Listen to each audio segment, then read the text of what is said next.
turning back. There is no turning back. Let me know. See us. You can't undo this wish. You only get one. You wish you only get one. You wish for it, and here we are talking about a Yeah. movie on the internet. Indeed. Hope you're all Hello. doing well. We are Hope doing well. we're I'm doing. doing well. I'm doing a-okay, just fine actually. I have said a prayer to Jesus, the Buddha, and Saint Dominic Toretto, the patron of wayward, misunderstood street toughs. A prayer of intercession that you all may appear on the screen. I've asked him to forgive your not living your lives a quarter mile at a time. You're granny shifting instead of double clutching like you should. So you let's hope that my intercession was enough. Um, That you appear on screen, that you appear chat. on screen. That was the point of that whole thing you just did. You forgot to stick the landing, but that's all right. That's all right. Hey, it's We'll fine. see if you appear on screen today. Let's see if the OBS. Let's see if OBS has forgiven your sins. Um, so far it doesn't look like it, but we'll continue. Sometimes it takes to a little hope. time, you know.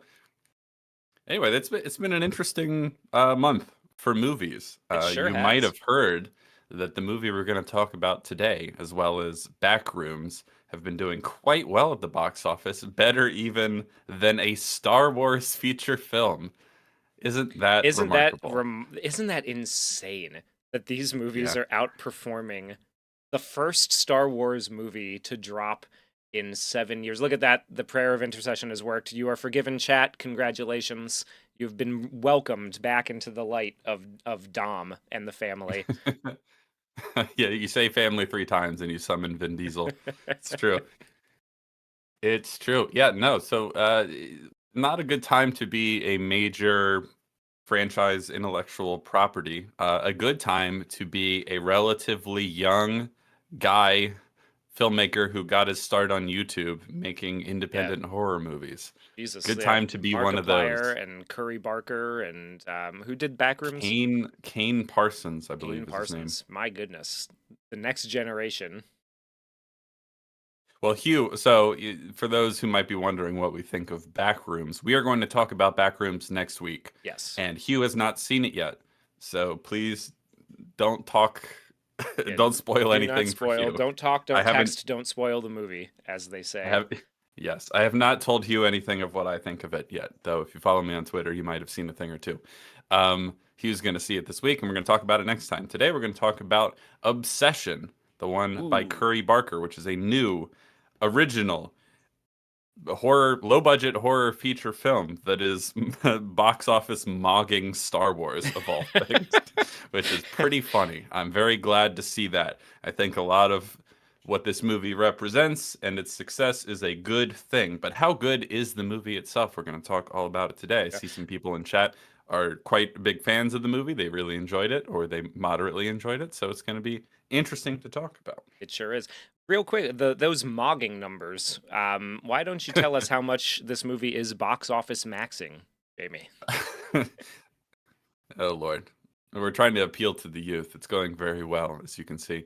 Obsession was made for $750,000. That's the Ooh, reported budget, so it's probably a little higher than a little that, higher than but that. When I less googled than a it, million. it popped up as exactly a million, So including their somewhere marketing in budget. between $750,000 and a million. It has made already so far $114 million at the Oh box my office. fucking god! What a And it's return going to on make more. I investment. mean, Backrooms, I think, came out, what, 2 weeks after Obsession? It's going to eat into it because I think it's a similar market, even though they're very different movies. So that will eat into Obsession's numbers going forward. But $114 million on less than $1 million budget. Hey, That that's pretty good. that's unreal, man. Congratulations That's to Curry very Barker. good. That's Yeah, pretty great. pretty That's great. an amazing launch pad for a beginning of a career. So, Obsession, I first saw a trailer for this. My initial gut reaction was, well, I don't like the way it looks. However, and we'll talk about the way this movie looks, but I saw it and I was like, you know what? That has like a really simple basic and kind of familiar premise in a good way. Yeah. It's a monkey's paw wish gone wrong, the kind of thing that you see a lot of in old TV shows. Like a lot of old TV shows will have an episode kind of like this, genre shows like Buffy and the Hmm. X-Files and other things like that, The Simpsons, blah blah blah. You don't Rick see and it a lot in Morty. feature films. Yeah, Rick and Morty's a good example. Yeah, because there's the one with There's Jessica. the Cronenbergs. Yeah, They yeah. they Cronenberg the whole universe because Morty wants to be completely he wants Jessica to be obsessed with him, basically. Yes, Yeah. exactly. So this is not a premise that will be completely foreign or alien to anyone, but it is something that you actually don't see a lot of feature films about, which is interesting. So we have a very simple, basic, compelling premise where it's like you understand basically what it's going to be. A guy makes a wish that his crush is obsessed with him, and oh boy, is she obsessed with him, but not in the way he hoped for. And then Whoa. everything goes wrong. So you know what you're getting in a good way, I would say. That genuinely excited me about it. I was like, oh, okay. Like because I think a lot of times new horror movies, especially ones that are trying to like break the mold or do something different, I don't know, they don't manage to tell very compelling stories because they're trying to do something completely different and they don't actually manage to stick the landing. When I saw a trailer for this, I thought like, oh, okay, I know what to expect from this. I think it'll be pretty solid. Like the roadmap is already laid out before it. You know what I mean? Yeah.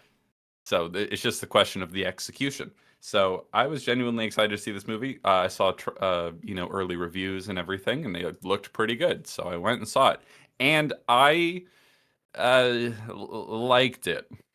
I liked it. There are things about it that I quite enjoyed, and there are things about it that I did not enjoy very much. Overall, I think it's worth recommending. I think you should go check it out. I would say graded on the curve of modern movies compared to all movies.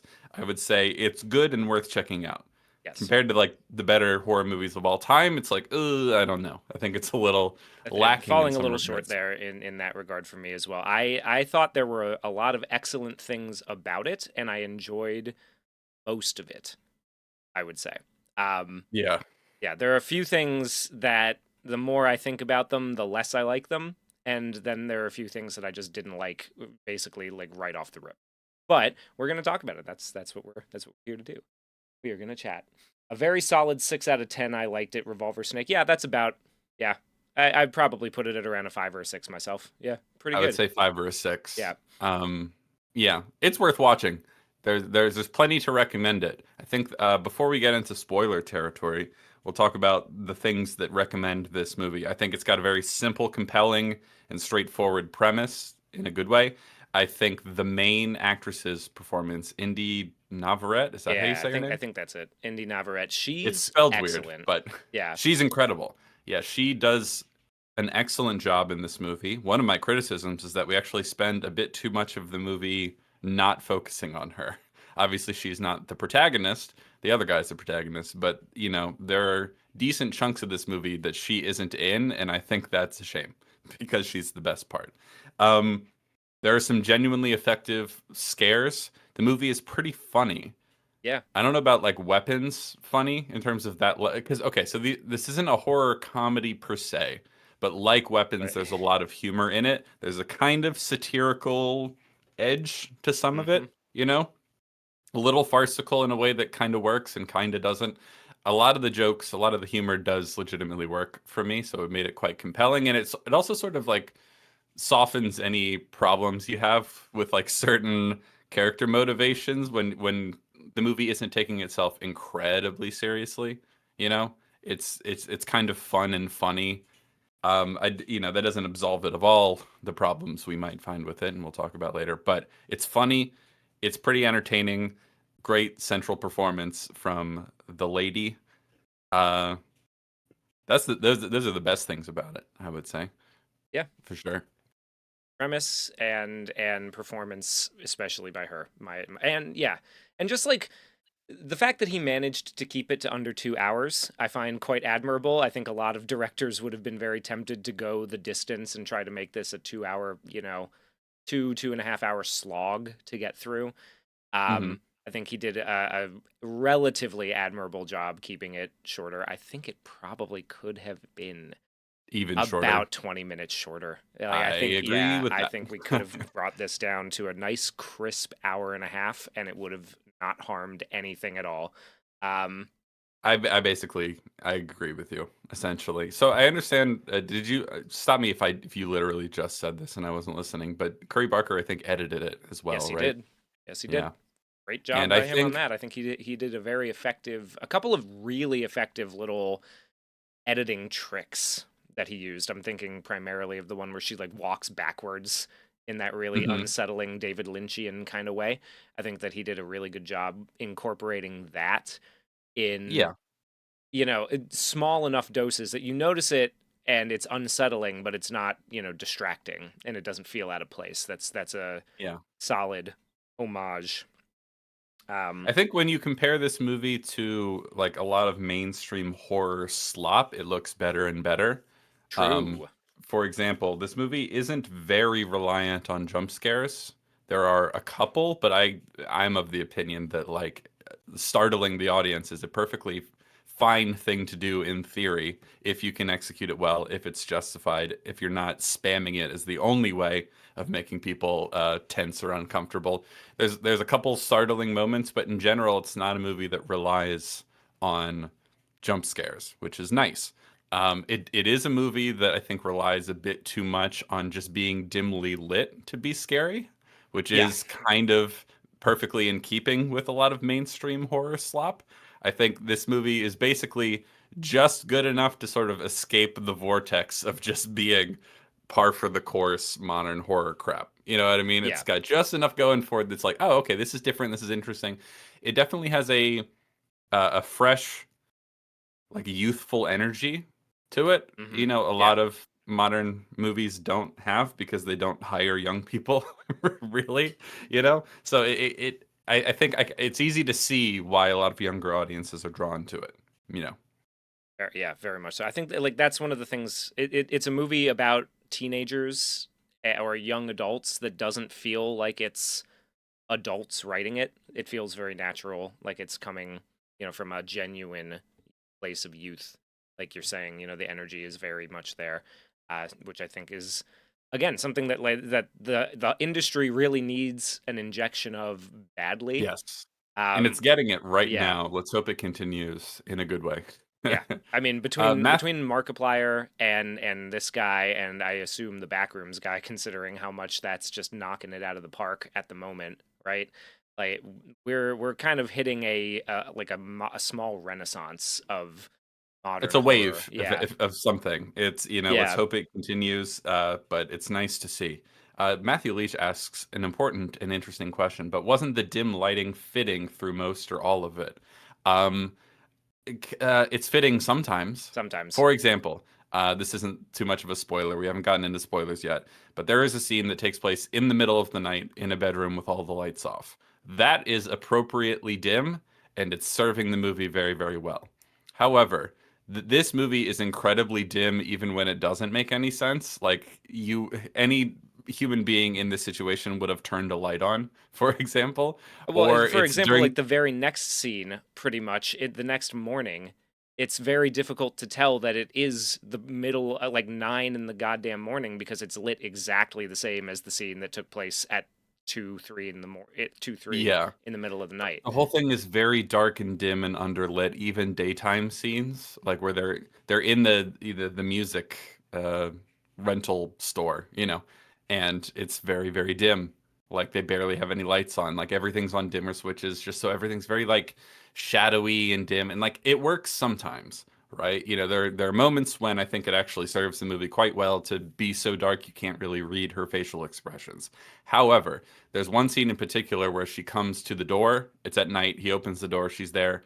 And she's completely in darkness in a way that just doesn't really make sense as far as I'm concerned and undercuts her performance, I think, a little bit. But just the whole thing in general is tending towards a very, very dark, dim, underlit look. And you can tell that. One of the ways you can tell that, I always notice this sort of thing when I'm finding images to use for the stream backgrounds and the thumbnail and stuff like that. When a lot of articles are covering the movie, they'll use stills from the movie and then they brighten them. because they wouldn't actually be eye-catching on like a website or whatever in your feed if they didn't do that, which is kind of funny to me. But we'll talk more about the look of the movie, which I think is something that Hugh and I both don't really care for.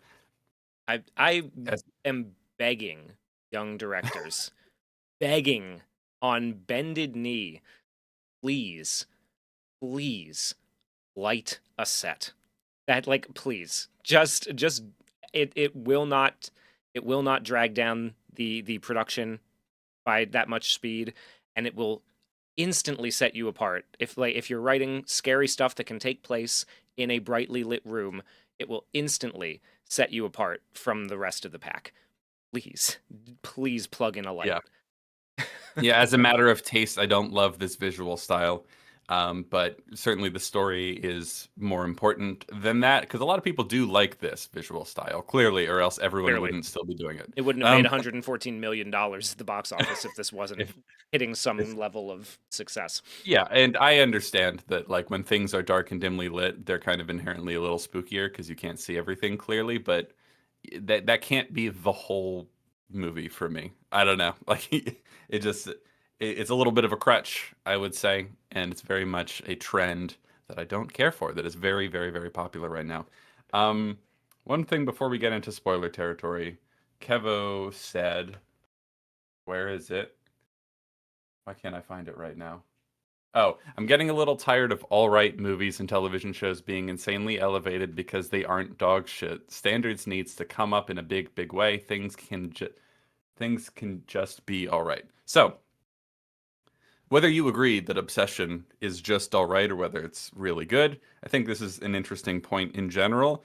Um, Obviously, we wanna hold movies to the standard of all movies, not just modern movies. If you're inclined to agree with us, as we've talked about on this channel many times, that modern movies have been in a slow decline, like many things in our culture in recent years. So I think it's worth pointing out sometimes when a movie is like, this is only really good compared to what's coming out now. This would not be considered the best movie of the year if it came out 20 years ago, for example. And I think that's a Mhm. fair point to make much of the time, right? But also, when a movie is better than average in the current landscape, even if it would just be average or maybe even below average in the better decades of film history, I think it's worth celebrating it a little bit because all progress is good progress. You know? It's like, see, this is good. This is in a better direction. If we celebrate this, we don't have to overestimate it. We don't have to say it's better than it is, but it's worth pointing out like this is better than average and this is moving in a right direction, and I'm happy to see it. Yeah. And that's kind of how I feel about this movie in a nutshell. Yeah, I think that there's a lot to like about it, and I don't begrudge anybody for their enjoyment of it. So a couple of people have asked what we thought of Project Hail Mary, and it's a similar. I have a similar response to Project Hail Mary, where I liked it. I didn't love it, but it is trending in such a direction that I think if you look at that and see its success and go, okay, there's something here, we can learn more about what to do to make better movies from watching this than we can from watching, any of the millions of Insidious, flops. the next one, whatever that's called. Insidious, the next chapter, or whatever Annabelle monstrosity they're going to be shitting out, next time, or a rebooted Paranormal Activity, right? Like, I think if we're looking at this and going like, oh, okay, there is a lot here that we can take and learn from and make things that people want to see, as opposed to making the things that we wish people would want to see. I think that there's a lot to praise, especially like between Project Hail Mary.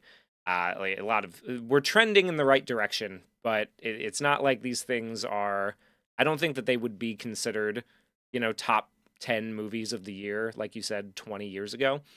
20, 30 years ago. I think that they would have just kind of fallen around middle of the pack, maybe Yeah. interesting little, you know, still with interesting ideas. But it's nice that we're getting to a point where we can start doing interesting things again and see them having success. Yeah. And I do Yeah. enjoy that.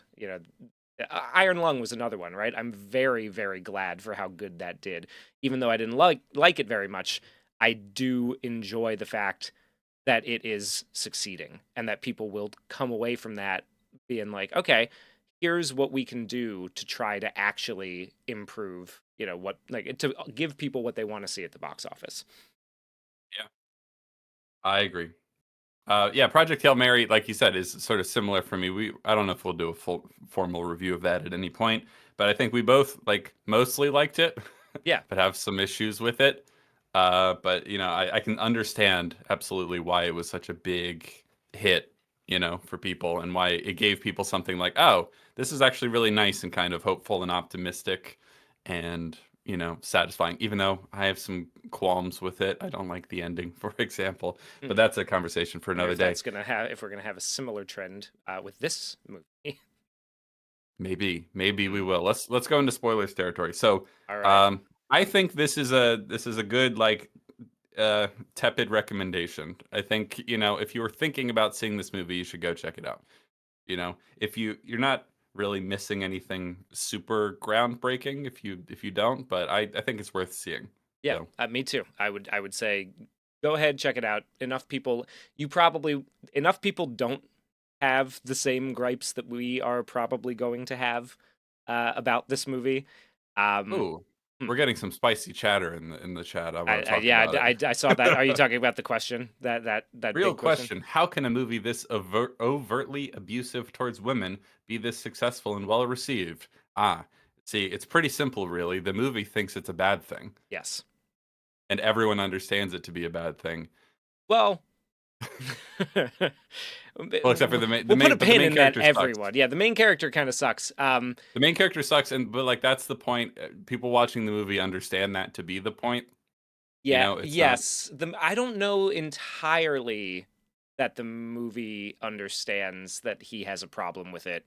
I don't think it. I don't know. We'll have to talk about that because I'm not convinced that his motivation is in question throughout like a good portion of based on what we see in him doing and his reactions to certain What do you mean things by in question? Like from the from the movie's movie's perspective? perspective. I like it.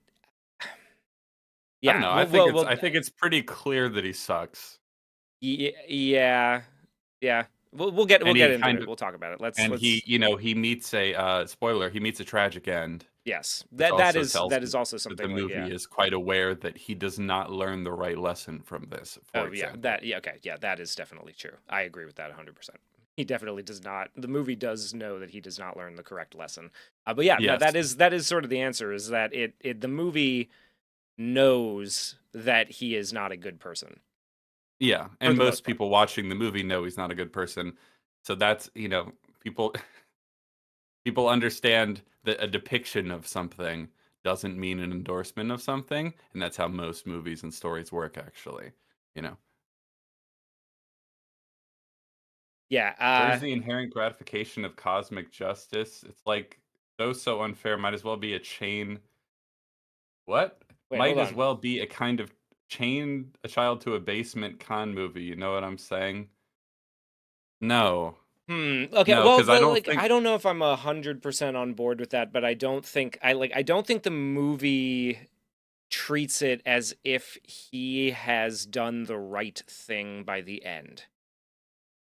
No, he hasn't, and that's why Yeah. he dies horribly. Yeah. What?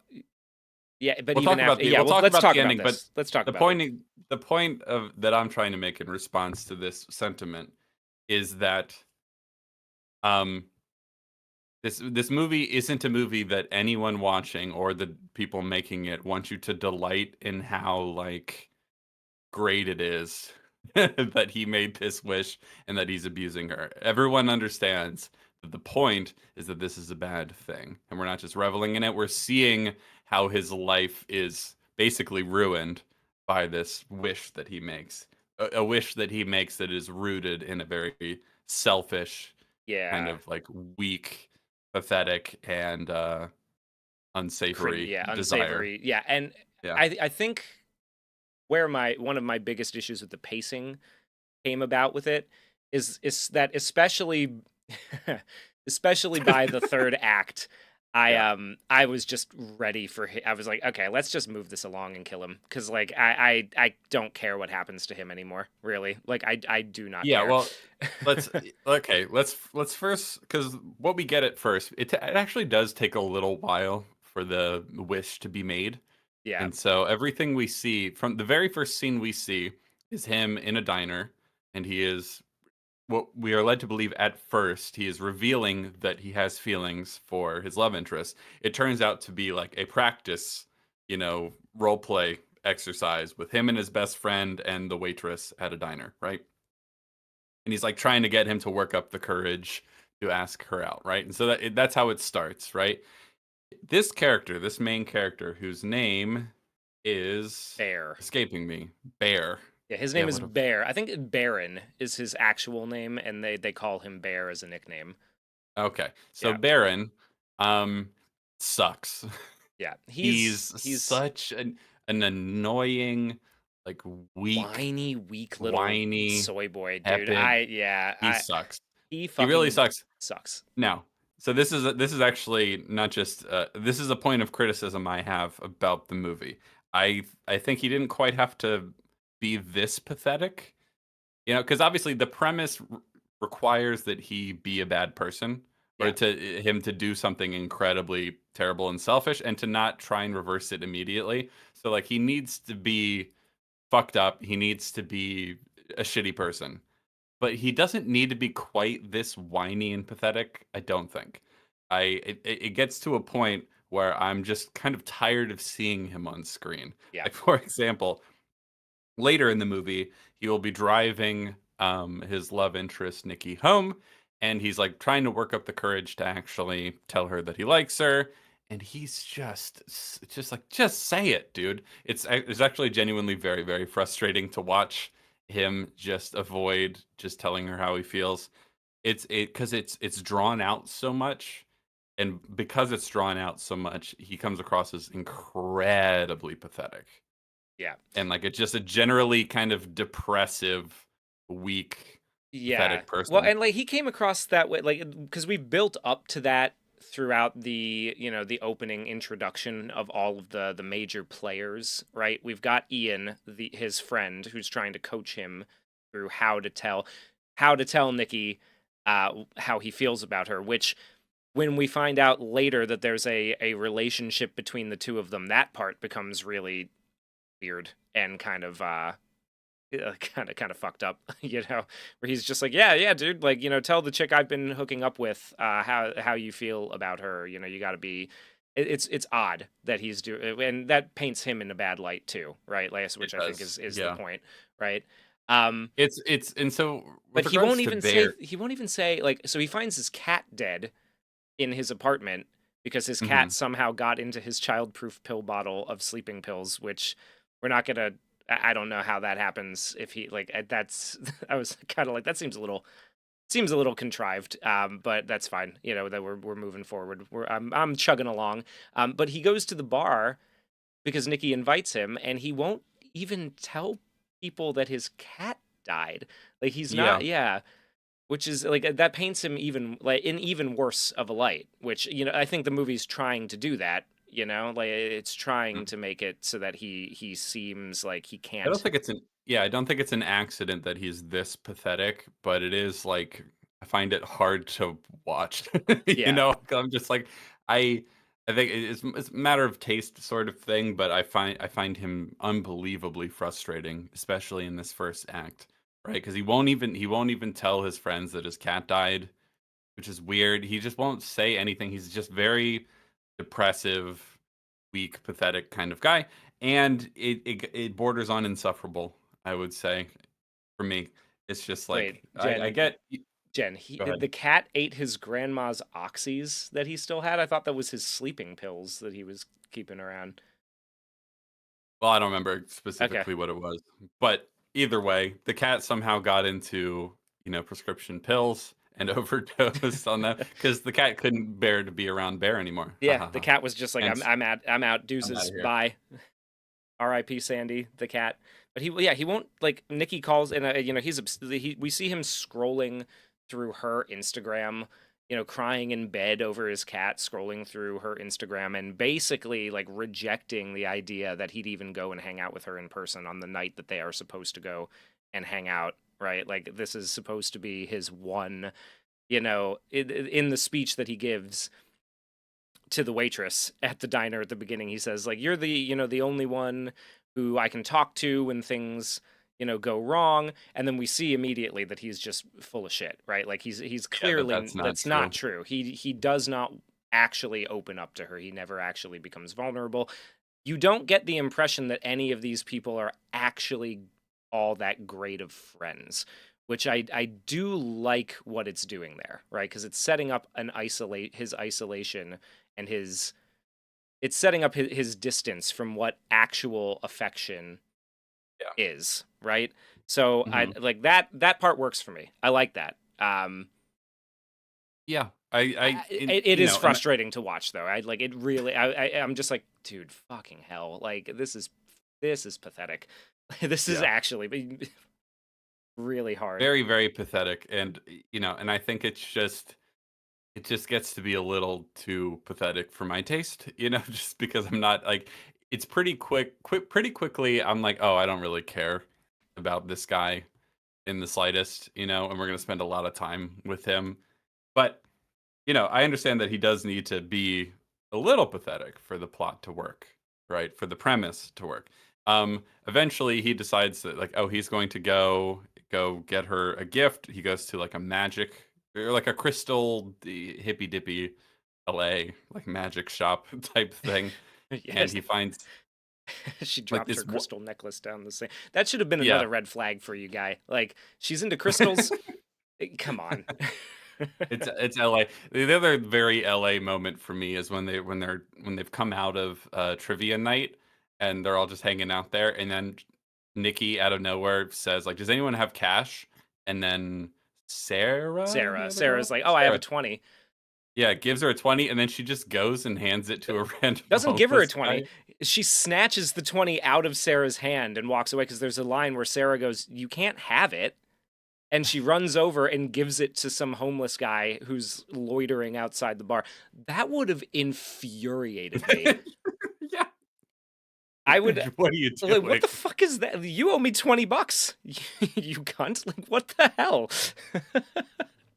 That Yeah, was my money. They work at a and the they work at a music store. Yeah, Like, they're not breaking, they're not making bank there. And also, like, she just goes and gives a $20 bill to the homeless guy who it didn't even sound like he was asking for it. He was just over there. It felt very random, but then we linger on this shot of Bear watching her give the money away, and he kind of smiles like, "Oh, she's such a good person." she's such a caring, good person. Like, Like, okay, that's well, because that's what that okay. scene was written to show, and I'm just like, okay, like, not the interpretation that I would have got from that, Bear, but you do you, buddy. Like, sure, It's very LA in that way, I yeah, would say. performative, Yeah. performative charity. Bought the guy his heroin for the night. The great Nikki, thanks. Okay, but earlier, her crystal necklace fell down the sink, and he's like, "Oh, I have the perfect idea. I'm going to buy her a new one, and I'm going to, bring it to her." So he goes to this like crystal hippy dippy shop, and he eventually, first of all, he doesn't get the crystal Yeah, necklace. good touch actually. I kind of like that Yeah, that he goes there to buy her the replacement crystal, right? And then he immediately, instead, he buys something that he thinks he might want instead. The wish in a box. yeah. So he gets the wish in the box, and so I want to talk briefly. I think we should jump around a little bit, right? Yeah. We've already been doing that a little, but when he first goes to the store, there is a sort of like, 30-year-old something like that, woman who works at the store, and then later there's a guy, and I kind of have mixed feelings about it because I kind of like how nonchalant they are about giving away these One Wish Willows, and like because they just don't care. And there's a sort of like, I don't know, kind of satirical thing happening there where like it's kind of funny how little they care about the consequences. Like when he'll go back to complain about the One Wish Willow, he finds a different guy, not the woman who originally sold it to him, And he's like, "So did it come true?" He's like, "Yeah, she's obsessed with me." He's like, "Oh, that's not so bad." You know what I mean? So, like, clearly they know that these things work, Oh you yeah. know? And, like, it doesn't feel realistic, but it does feel kind of funny. Does that make Yeah. sense? No, I thought that was when he buys it from the girl in the first place, and she says that there's just like, just don't come back and complain, when you get Yeah. what you want. And he's just like, what do people come back and complain? She's like, yeah, they come back, they complain, it worked, didn't work. Yeah, it worked too well. I wish I was dead. It's like it's funny. Yeah. Like, yeah, It is funny, and it is kind of funny how little they care, yeah, and that will also come up when he calls the number on the back to ask if he can change, not reverse it, but change the wish, which I think is a great little character detail that he's like, "No, no, no, yeah, I don't wanna undo it completely. I'm still attached to her being in love with me, but can we tweak it slightly so that she's not an insane person?" And he gets on the phone a very disinterested, like, Zoomer, yeah. which, I mean, it's Curry Barker, who's doing the voice of that guy, but I quite like his energy that he brings there, where it's like he's like, can you just change the wish?" He's like, "Yeah, we don't really do that." It, like, is a very sort of, like, low energy, apathetic, sort of, like, he doesn't care at all, and there's something kind of funny and satirical about it, but I do wonder if the shop, like, and if we're just thinking about realism here, would the shop owners would it be would it make more sense if the shop owners just assumed they didn't work? Uh, Probably. I mean, okay, so Matthew Leach is saying Mahler made a point stating that the world should look different with those one wish willows. It should. I mean, like, It should, that's look, what I mean about there the are these realism. little dinky crystal, magic, voodoo, whatever shops in every old town across America right now. And yeah, sure, not all of them are going to sell them, but if they're just $6 or like, because it says 6.95 on the box when you go and look at it, like, Yeah. if they exist at all, the world should look very different, but we're not working with that. Like, this movie is not doing deep world building. It's doing a, Rick and Morty, the shop with the devil, everything has a Yeah, price kind of thing. yeah. So, that's fine. I guess. I um think what would help the world building and realism issue for me, slight tweak, you lose their sort of like dismissive attitude. yeah, But if the shop owners just treat it like, oh, it's a novelty thing, like they don't work and they don't believe him when he says that it does work, you know, yeah, that's that would be more realistic. And I think that would maybe help with some of these world building questions, right? But it is kind of it's funny how much they don't care, you know, yeah. in a way. But when you pile all these things up, it does kind of get to a point where this might bother some people more than others, where like everyone kind of sucks a little bit, you Yeah. know? Well, honestly, what might help the world building in that regard too, right, is if it's just like this shop is, a random new thing that came up. If it's the same guy behind the desk each time, you know, Hmm. he is that kind of lackadaisical. It would be like like an irresponsible warlock is selling these things to make a quick buck or something like that in this one part of Southern California, and it's like causing chaos here because that's sort of what he's there to do, right? Like that I could buy if we were just like, oh yeah, it's like a weird, vanishing shop that Yeah. appears around, like, God, what the Halloween 3, the season of the witch thing, right? When Yeah. like well, those are like, certain masks made by a company, whatever. But like, yeah, it's, something like, or like the Rick and Morty shop where the devil just opened, something in the, old strip mall, if it's something like that. But Yeah. the way, like, the movie's a little bit light on whether or not these things are super widespread. I mean, there's Reddit reviews about them that people have been Uh, have been and the using. Reddit reviews are all saying like it didn't work. They're not saying, "Oh my god, it worked, but went horribly wrong." So which that kind of lends itself more to the like they mostly don't work, but for some reason this novelty one actually did.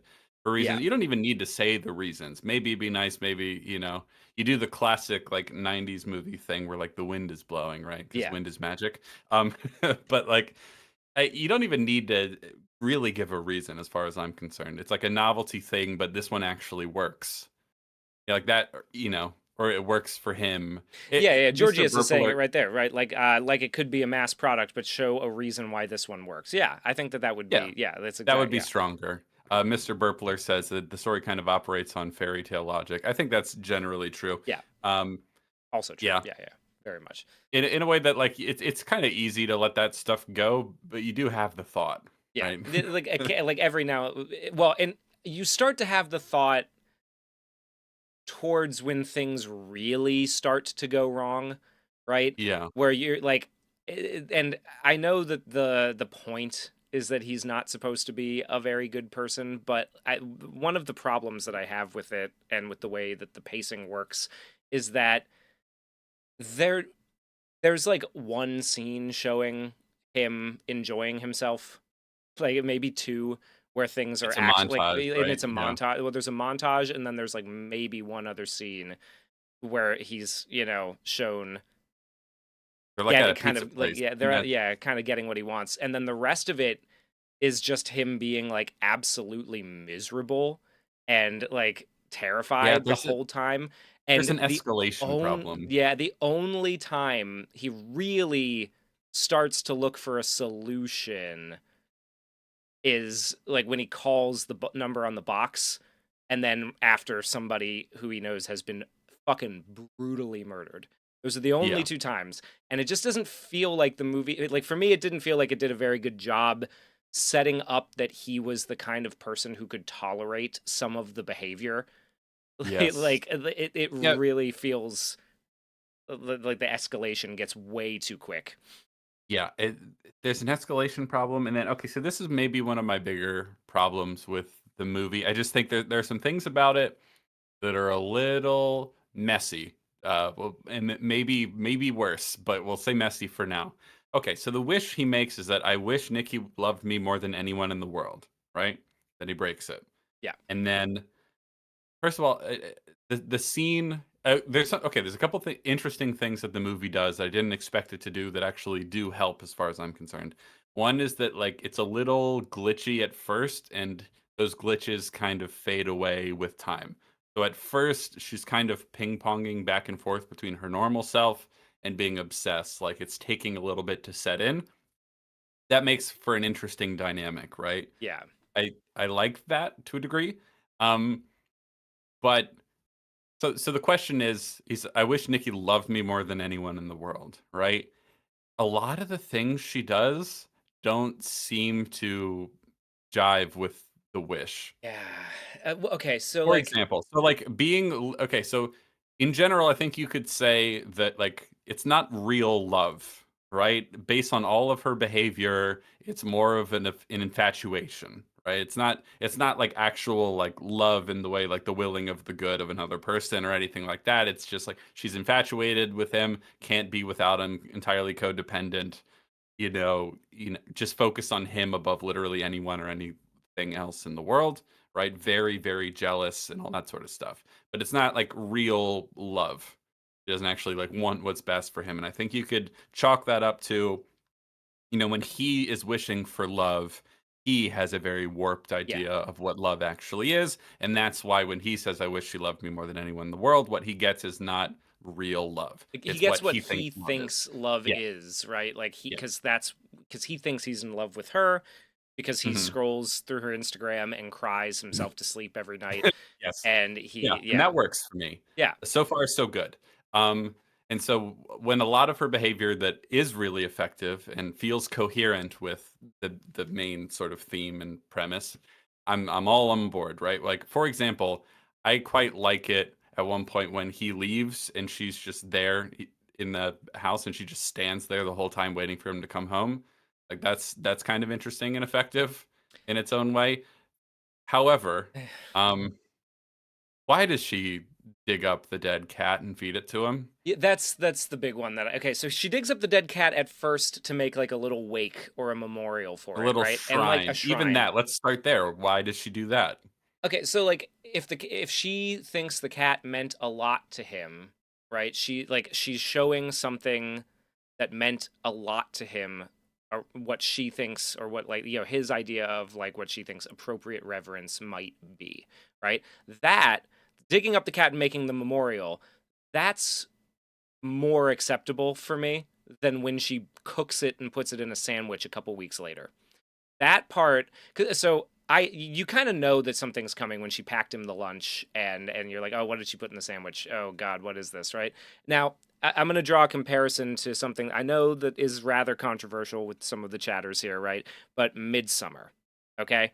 In Midsummer, we see that one girl put her menstrual blood in the dude's drink, right? And we learn through the steps of the movie later that this is part of a ritual that is designed to sort of like in a really weird twisted way get him to fall in with her and get her pregnant, right? That that bit of like weirdness kind of, I mean, she puts some of her pubes in his food and everything like that, like to be closer to him and inside of him, that kind of stuff. Yeah. That feels like a bizarre level of obsession with a grounded internal logic, right there. Like even if it's warped from looking on the outside in, the obsessor has some sort of logic as to why they're taking the action. I don't know what she thinks she's accomplishing by cooking his cat and feeding it to him, and the movie never addresses it later. And I think that's a problem. Like that, because that really kind of comes out of the blue just to be like a Be weird and spooky, gross. weird, gross scene. It's so this is the thing I don't understand. Okay, there's a couple theories, right, as to why she would do this. First, let's explore the fact that she is doing the stuff with the cat as the obsessed part of her, not like glitching back to normal, right? Um, he never says anything about wanting the cat back. Yeah, He never says anything about wanting the cat to have like a proper burial. I didn't even get to like properly grieve the cat, whatever. He never says anything to that effect. So I don't know what would motivate her to go dig up the cat in order to build a shrine. Like that just doesn't seem to follow. It just seems weird to be weird. And also part of the escalation problem we talked about, that's a pretty big red flag, you yeah. know? Well, and And okay, we do and it pretty we early. do it pretty early, and he does address the other red flags, right? So like in that same Yes. scene where like right before she digs up the cat and everything, right? He makes the wish that she loved him, and then she starts flip-flopping in that really uncanny scene between the wish taking hold and her not really like wanting. In the middle of the Yeah, night, is that what you're talking about? right at the beginning, in the car, right at the car. Oh, okay, And yeah. then in the middle of the night when she's like, oh yeah, I want to be, like, can't, I don't want to be alone, I just want to be here, I want to be close to you, I want to like be in bed with you, will you please stay with me? And then she starts kissing him, and then she freaks out and everything, and he picks up on all those red flags and goes and talks to Ian about it, right? Yes. But in that scene, very critically, he's like, oh, yeah, she was acting weird, man. She was acting really strange. I think she's going through something. She said her dad has cancer. She said this, that, the other thing. Never says, oh, yeah, by the way, she dug my cat up and left it on my kitchen floor. And we don't even see him, like, sort of hesitate about it, and be like, no, there was nothing else. We don't get any of that. We just get him kind of like ignoring that it happened, to the point where I almost wondered if it was like, was this a studio note that somebody said that like we need something a little creepier to happen here? Like, can you shoot something real quick, to make this There are work? things in the movie, whether you chalk them up to studio notes trying to say like, we need some more gross out stuff, we need some more scares, for like the teenagers in the audience so they won't get bored or something, or whether he felt compelled to include more gross out stuff or more weird things just because he was worried about having a lack of them or something. It does feel like there's some things that happen in this movie that were like just piling on too many things, and some of them aren't actually coherent with the premise as we understand it to be. And the cat thing feels like it's weird to be weird. That's what it feels Yeah, like it to does. me. It does feel a little bit I tacked don't on. understand the justification for it, especially so when it comes to digging up the dead cat and cooking and feeding it to him in a sandwich. First of all, there's some logistical problems with it. Like, okay, when Sarah's like, that smells awful. It smells like rotting meat. Like, so it's like a dead cat that she has cooked somehow. I don't know, boiled, pan fried, unclear. Stir Maybe fried with Hunan sauce. sous vide. Is that a consistent temperature for the whole time? Whatever she did, right? Sarah says that it smells awful, and like he doesn't even notice in the slightest. He's already had a couple bites from it. I'm just like, I don't know if I really believe that based on how he is in that scene. But Real setting that quick too, aside, real quick, can I just like on a little bit of a tangent here? Um, I know. So the movie is making it very clear to me that Sarah is like borderline retarded because first of all, she can't get into whatever tattooing art school would like you don't go to art school for tattooing. That's not a thing. But she can't get into her art school. That's a low bar, right? it's Like listen. incredibly Hugh and low I bar. both went to art school. That is the It is lowest the bar. lowest bar. Anyone who can afford to pay to go to art school can get into art You will school. get into art school, but she has been rejected from a whole bunch of art colleges, and I know why from this scene alone, because she says to him, "Oh, your sandwich smells terrible." And then she reads the note on the top that says, "What's the my little food critic, what's the verdict on cat?" And then when he vomits after looking at the sandwich, she stands there and goes, "Bear, what is it, Bear? What's wrong? What happened, Bear? Sarah, do the fucking math. You bimbo. It's a cat. The sandwich is a fucking cat. Jesus Christ.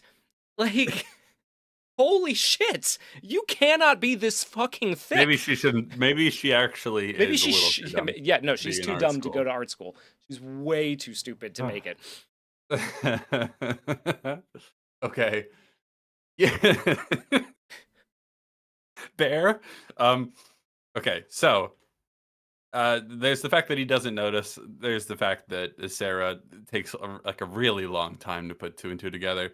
But she's obviously, she being Nikki, is jealous of Sarah, right? And but like, oh, I know what I'm going to do to get between them. Instead of like following him to work or something, it's like I'm going to, because like, okay, even the kind of obsessive infatuation that she has that isn't real love, clearly, because she does a whole bunch of things that are not good for him because she's just literally obsessed, right? Even like in that mode, why would she try to feed him his dead cat? Like I don't understand that. I don't know. And like maybe if the movie had done some work to establish, like if he had come home and been like, "Why did you do that?" and she had an answer. But what happens is he comes home and she's shit herself on his rug Because she she stood just there stood there the the entire time. entire time. Like that's okay. I'm okay with that in Yeah, theory. in theory. It would There's I too you many know, things all at once, right? That yeah. like, and he is so clearly not okay with them. And the movie does not do a very good job of showing him justify them for me. It's like Yeah. he reacts the way you would expect the audience to react. Like, "Holy, what the fuck is wrong with you? What happened? Why Yes, did you do yes. that? We This talked is about not this. okay, This is Nikki, not all that sort of okay." stuff. He's like he talks to his friend and says, "She's acting weird, man. I don't know what's going on," right? He does not react the way that you would expect somebody who is okay or willing to justify this behavior to react, so that like I start to dislike him because I'm like, why haven't you begun to look for a solution yet? Like you're not.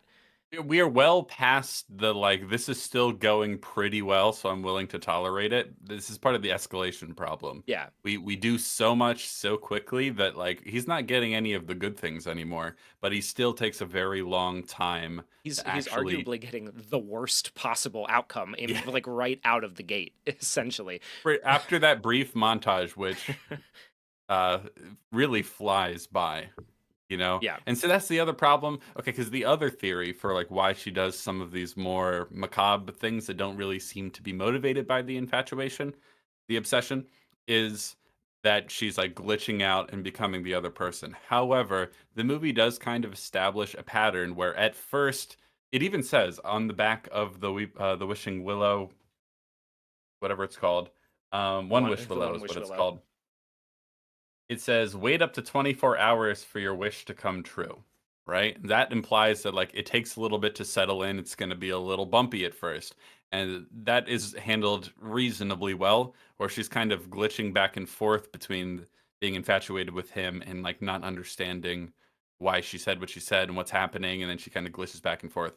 But then we get a montage that implies that it's been like several weeks and things were going unbelievably smoothly in those few weeks. Yeah. So I think the idea that she just randomly is glitching out now doesn't really seem to work. I think the infatuation and the obsession needs to be locked in, you know, to be consistent with how we've established things, so that all the weird macabre stuff that she does later, you have to interpret it as a manifestation of her obsession, right? Not Yeah.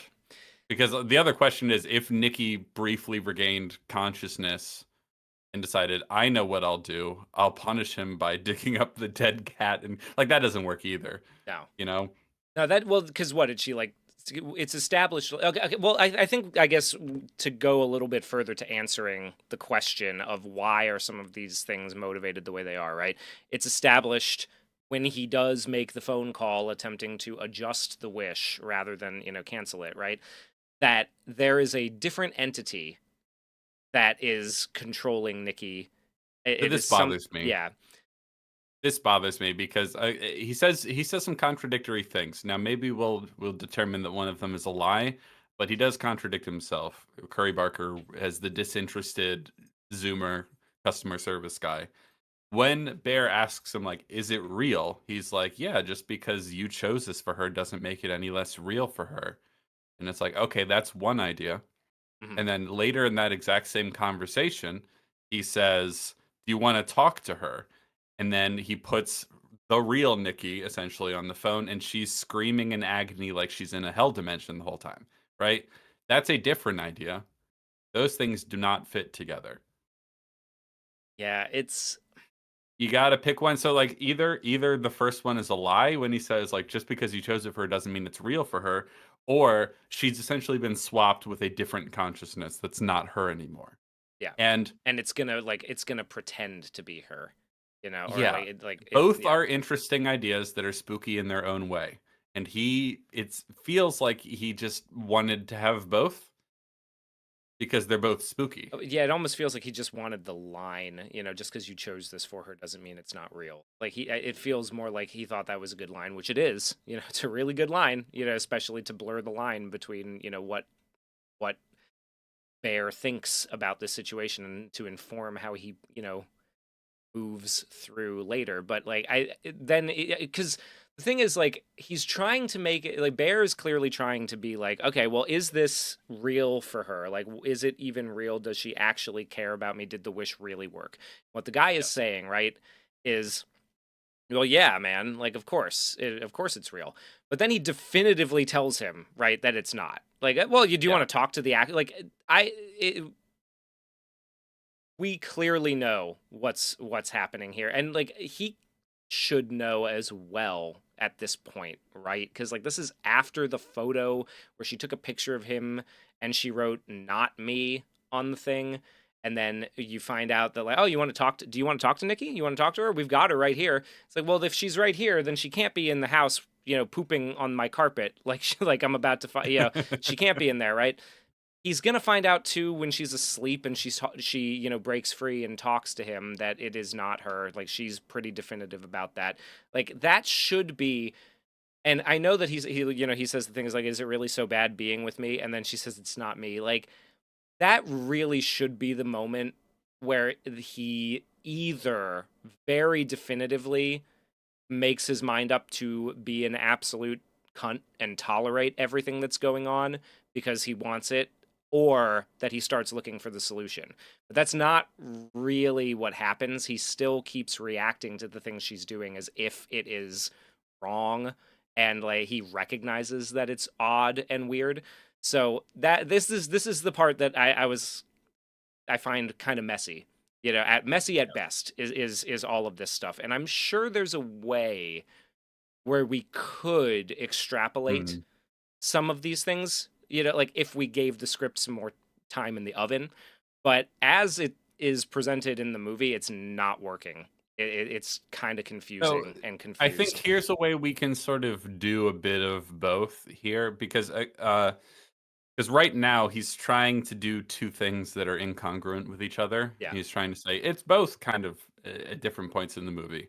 And I do think ultimately he needs to pick one or the other, but there's a way where you can get a little bit of the like, ooh, the real Nikki inside of her, without compromising the fact that this is still Nikki in her waking moments. And it's like the stuff to do with her asleep, right?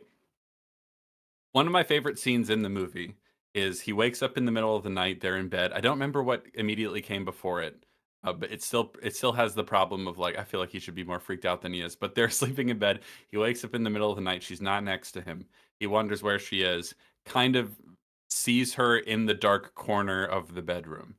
Right. Yeah. This is one of the best scenes in the movie for me. This is very effective. She's standing there in the corner and she's like, "Go back to sleep." And everyone in the audience I saw it with was like, "Oh fuck," Yeah. And then and he's like, "Why don't you come to bed?" And she's like, "I don't like my dreams." Yeah. I I I like like that. that. That's better. This is a better way of getting a bit of both of what he wants, Yeah. right? Because you still have it. That's the real Nikki. These are her real feelings, but she's not in control, right? This is like something that is she's being forced into magically by him. His will is being like you know twisting and contorting her into what he thinks he wants, right? Yeah. But there's a part of her like subconscious that is revolting and rebelling against this because it's wrong and because it's unnatural and there's like a tension there. And so when she sleeps, she has bad dreams. So we don't need to specify what they are, which is great. She just like the waking her does not like the things that she's dreaming about. And so she's chosen to stop sleeping and just stand in the corner and watch him sleep, right? Like that's I like that a lot Yeah. actually. I think that's really strong because it's like, the part of the real part of her, the part of her that knows deep down that this is wrong or unnatural, something is off here, is manifesting itself in dreams. One imagines in very kind of like weird abstract terms, like she's having nightmares every night. She doesn't really know why, but she doesn't like to sleep anymore because she doesn't like her dreams. She'd prefer to just stand up, and that's why she's standing, right? So she won't fall asleep. And then that can help justify how she goes a little crazy later, right? Because she's not sleeping anymore and the obsession is just growing and growing and growing. However, when you just imply that like the real her full consciousness is just in there screaming in agony. It's been carted off to some like hell dimension where she's being tormented, right? And Yes. it's in there screaming in agony, and And she's then been replaced by some like someone said, like low rent demon that is, you know, like attempting to wear her like a skin suit, right? That that's that's I don't know, like that is very incongruent with the ideas, like the stuff that's the most interesting, I think, yes, about the character and the writing. I agree. Because Yeah. this scene in isolation really strong, and because I really like it when she's like, "Just go back to sleep," and then he starts to go back to sleep. Because everyone in my audience, like multiple like audible reactions, like, "Oh fuck!" Like, don't. Yeah. Why are you doing that? Like, how can you just try to go back to sleep after that? But then even still in this scene that I think is otherwise quite strong, there's a couple little things she does that just feel like we're tacking on weird things Oh, to like be when she weird. comes in with the flower pot covering her face. Yeah. Yeah.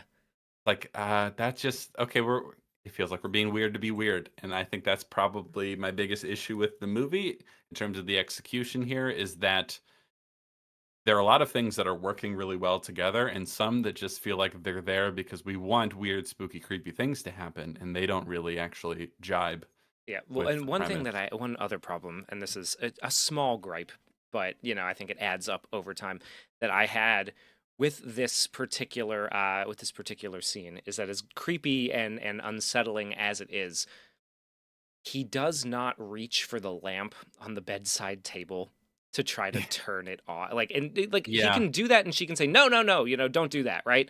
He doesn't even try to turn on a light to see, Mhm. what's going on better, right? Yeah. Come on. Come It's a on. it's a small thing, but I think it's part of the general problem with the aesthetics of the movie, is that it's just very, very dark even when it's Well, it's like like for okay, he's scared, right? Like he's scared, he doesn't know what's going on, and he needs to like even if the movie doesn't let him do it, right? He needs to like take some kind of action to put himself on more solid footing.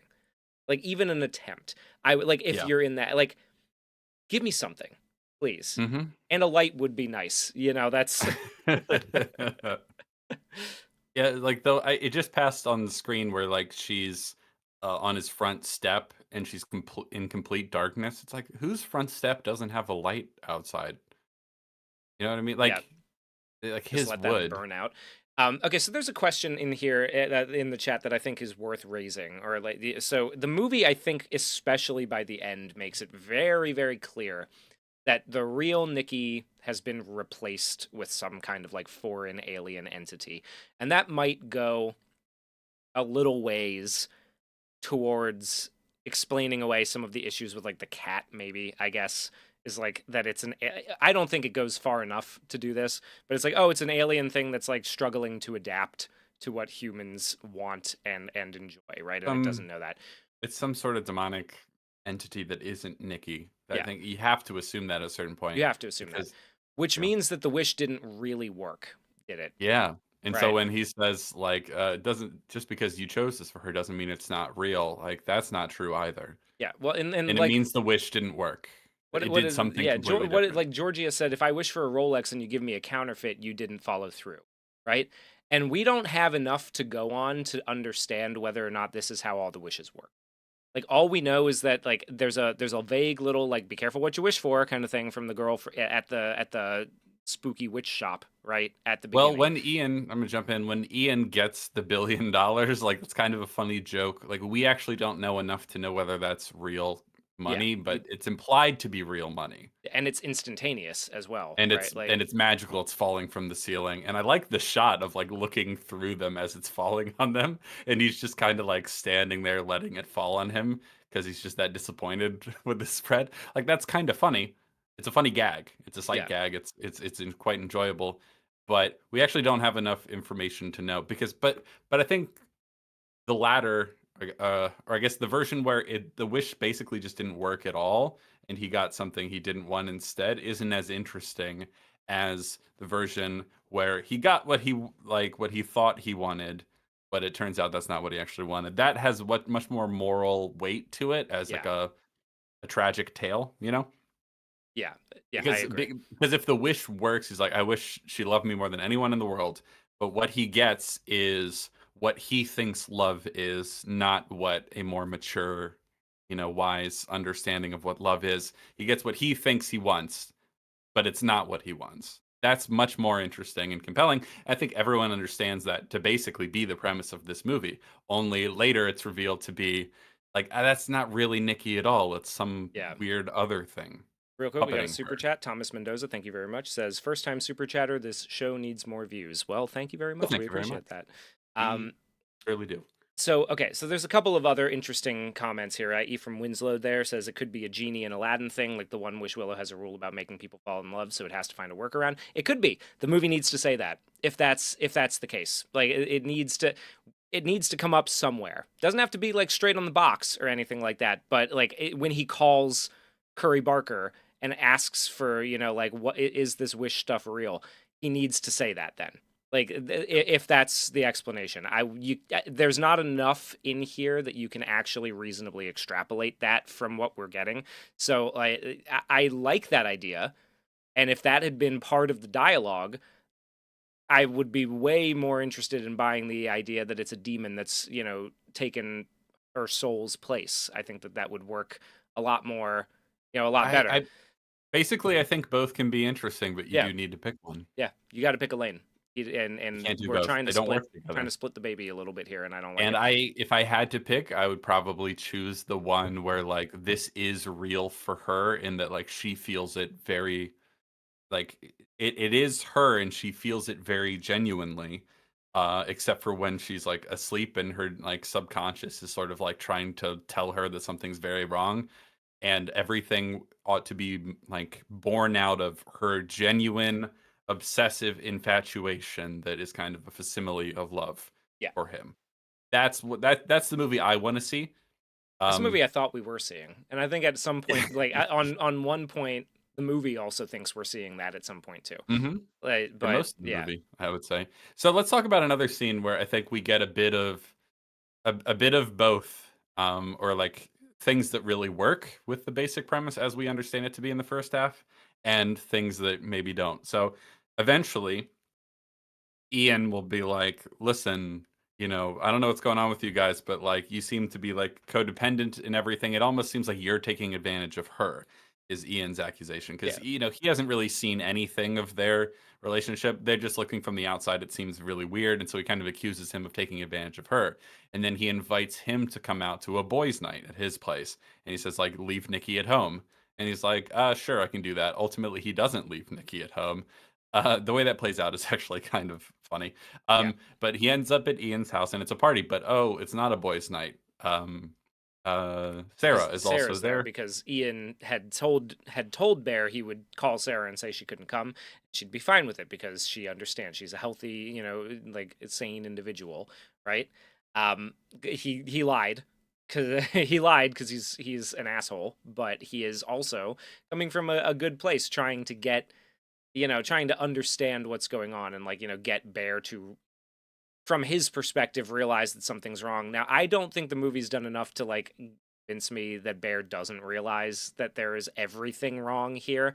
But for Ian, he doesn't get that He's just either. kind of too pathetic to do anything about it, Yeah, really, at this point. At this point in the movie, all the red flags have been raised. He's not a man of action, this bear.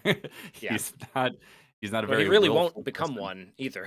Like that's No. no, yeah, Disappointingly, I would say. You kind of maybe want him to try a little harder by the end. Anyway, so he goes to what he thinks is going to be a boys' night, bringing Nikki. It's not. Sarah's there. They're playing some sort of like drinking game, Jenga, where yeah. like there's like, prompts to drink or sit next to a person or kiss the person on your left and whatever else. Yeah, horny Um, college kid things, Horny college understandable. kid Jenga, Horny basically. college Jenga. Okay, so she pulls one, right? Like, let's talk about this because I just saw this pop up in the chat. She pulls one that she Mhm. doesn't read. She just like stands up and starts reading something Yes, from her this phone. is exactly what I was getting to. Okay, Go well, go ahead. ahead. Yeah. Do you have the Okay, transcript I pulled do up? have it. So Yeah, I she do not. So go for it. she gets a block. She doesn't read what the prompt is out loud. Never actually says what it was even afterwards.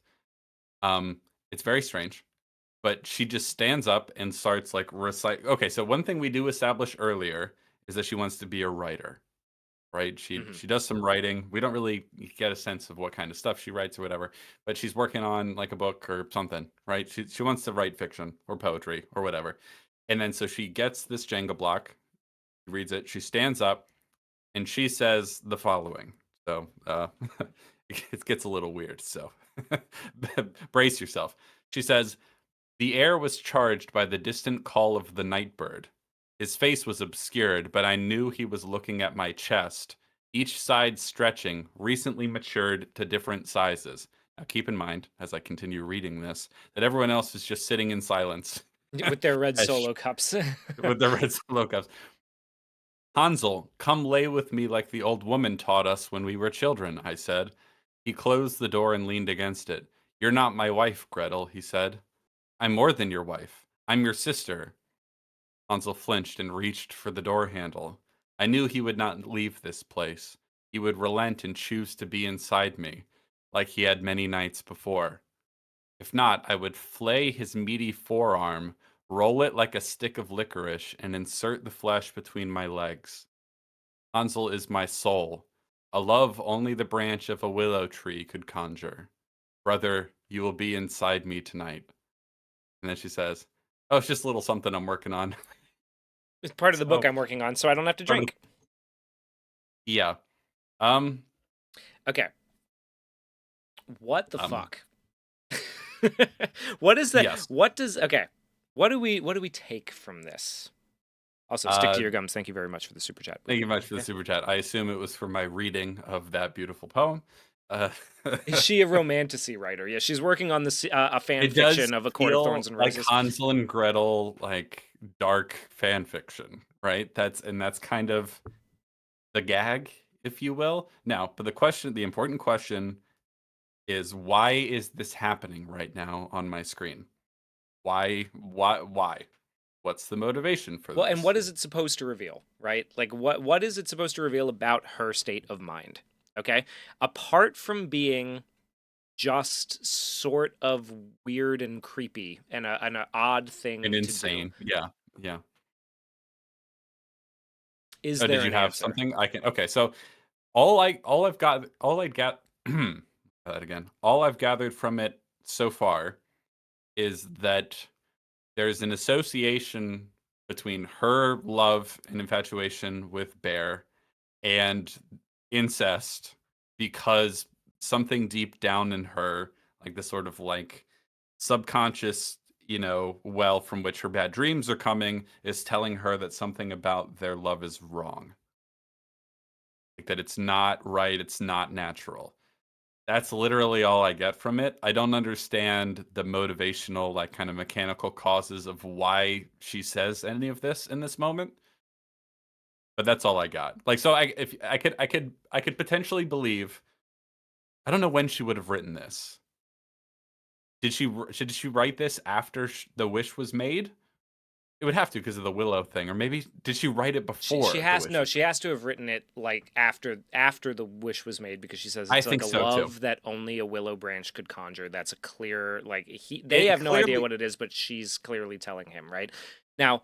Okay, this is interesting because filthy casual is saying it. He took that as the angry side of Nikki lashing out at Bear because early in the movie, someone, maybe Sarah, said Nikki loves you like a brother. I don't know if I buy that it's the angry side of her, but I Because it's do, not angry. Yeah. because it's not angry. It's like a deranged love, or like a deranged infatuation and romance. I do like it if this is like the magic working like ways on the actual Nikki, and forcing her feelings, forcing the hand of her feelings from moving him like a brother to, like, to something gross and weird and twisted like that.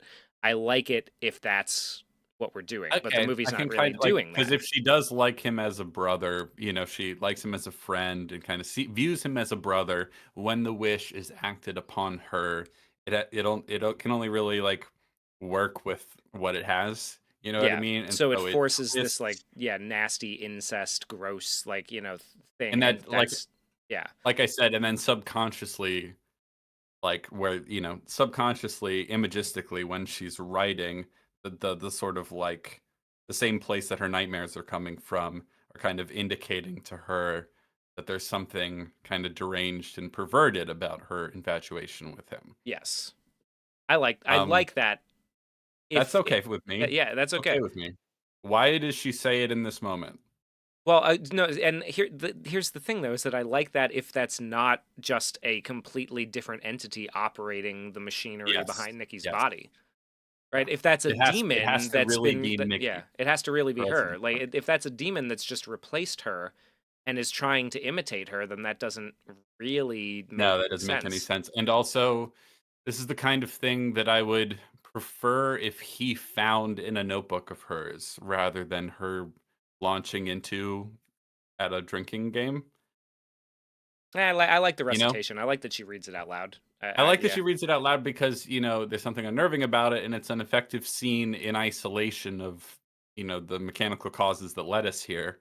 But okay, so if there's a distinction between her like subconscious and her like waking conscious self, not that they're different people, but just like any normal person, there's kind of a difference there, right?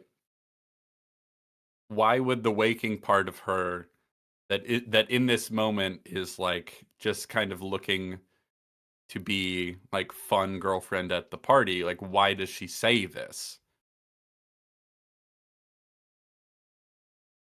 Uh, Like why is this happening is my problem.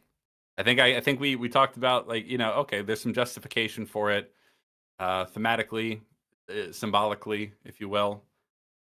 But what does it make any sense that her character, as assuming that it's not some demon possessing her body, does it make any sense that she would say this?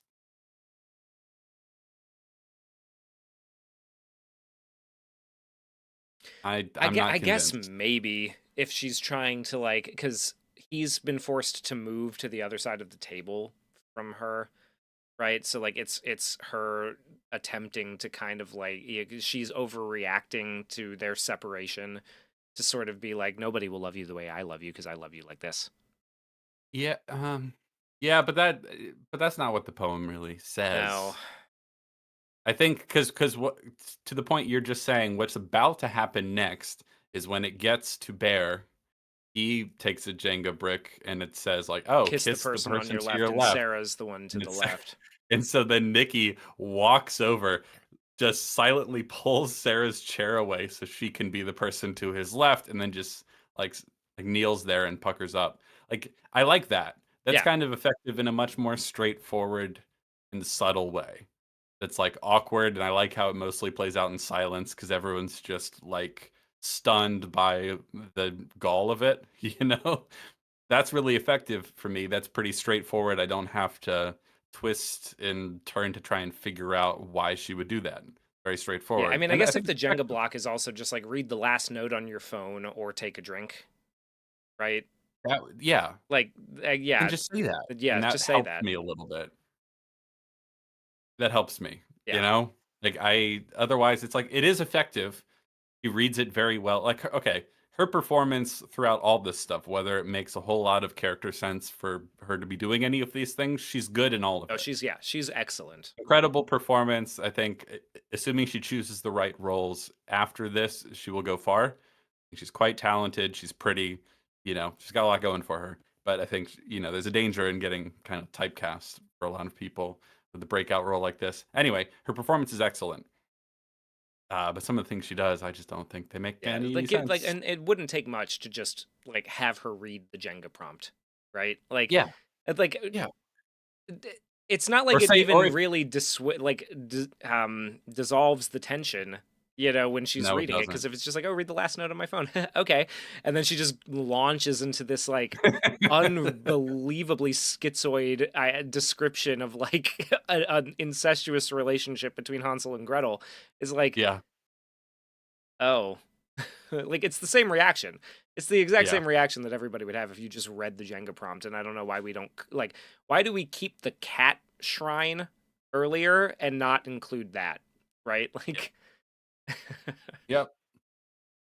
tell an Yeah, or embarrassing or if you story. want if you want her launching into it to come out of left field, then she can reveal what the prompt was at the end. Yeah, It's still I prefer what you just said more because, like I said, I don't think it undercuts anything to just have her describe the prompt before doing it. But yeah. you know, anyway, it's one of several examples in this movie of She like pulls things the that are creepy and weird that don't really seem to follow. yeah. Tell an embarrassing story. Well, when Bear found me before I came to this party, I had pooped on the rug.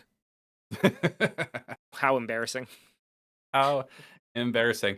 Okay, so now thinking about it, I think I kind of have an issue with her literally doing nothing while he's gone thing too, because like when would she have written this if she doesn't do anything when he's Yeah, I guess gone? she's been working on it the whole time. I honestly just expected her because when Sarah sits next to him at the music shop after he like, because she's not scheduled, he is, so he goes in the morning.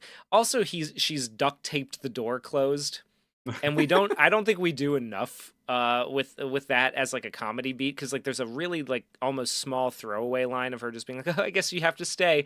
It's just like if there was a little more for that, I would be I did find it yeah. kind of funny, that little moment where like he's trying to pull the door open that has been duct taped, not especially well either way, but like duct tape shut and It he's is pulling funny. on it, yanking on it, and then she's like, "Oh, well, I guess you have to say," and he's like, "Nope, I got it. It's fine." Like, that's kind of amusing, and then later when he does come home and you remember the duct tape on the door, it is, like, a little bit of a second laugh, you know? Yeah. But I think we coulda put some more meat on it for sure. A little more meat on that, but I also kind of expected her to show up at the shop, right? Because like she had said like, oh, maybe I could pop by. He goes, no, no, no, you just enjoy your day off. And it's just like, okay, well, you're telling a girl who's obsessed with you just enjoy your day off. What's she gonna do? She's gonna come and try to spend it with you, right? Like that's that just makes sense. That just follows. Yeah. So why didn't she? Because we wanted to do the cat in the sandwich bit instead of like, and we wanted to save But I her. don't like the cat in the Yeah. sandwich bit, Hugh. I don't Well, like neither it. do I. But like, I would have liked, like, I know. because then we get a She little came bit to of work, yeah. escalation. She comes to work and sees Sarah sitting there with him, and they get in an argument. And then, like later at the party, Sarah's sitting to his left when he pulls the Jenga block that says "kiss the person to your left." So she like freaks out and moves her out of the way deliberately. And Yeah. then later on, when Sarah calls him or texts him to come out to the car, then she snaps. Like, yeah, Yes. then I think we're Much better we're escalation. already doing a better escalation there. Like, See, speaking of going to her coming to the music shop on her day off, which I think would that's an also a nice little subtle thing because like no one does that, right? You know, if they're an employee at some like rinky-dink music store, they're not just gonna like show up to hang out on their day off. So that adds a little something, right? This would have been a good opportunity to give Andy Richter, who was in this movie, anything to do. For anyone who hasn't seen the movie in the chat, Andy Richter, co-host to Conan O'Brien back in the day. Funny guy, talented actor, man. He's in this movie. I don't know why, because we don't give him anything at all to do. I, you know, Andy Richter's the funny guy. You could have given him something funny to do. He, you know, maybe he's just got some decent dramatic acting chops. Like he's Sarah's father, right? So maybe there's an opportunity to have something after Sarah is killed. Spoiler alert. But no, Andy Richter has basically nothing to do in the whole movie, and one wonders why he's even there. Because we also really don't really focus on him, so it doesn't really have the effect of like, you know, sometimes if because there's basically no one recognizable in the movie unless you I don't know, you follow some of these actors in some other weird smaller show they were in.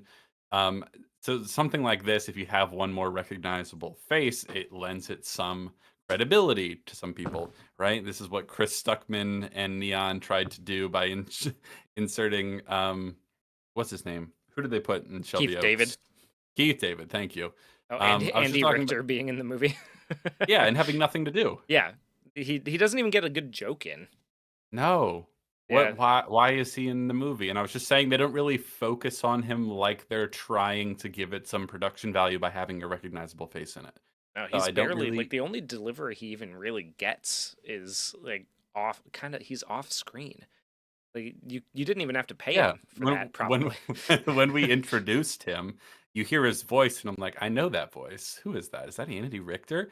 But we don't even like see him clearly on camera. We will get like a medium close of him later in the movie, but it's not like he says or does anything funny or even interesting. It doesn't need to be a comedic role, but it could be because he's a funny guy, and this is like a vaguely comedic movie.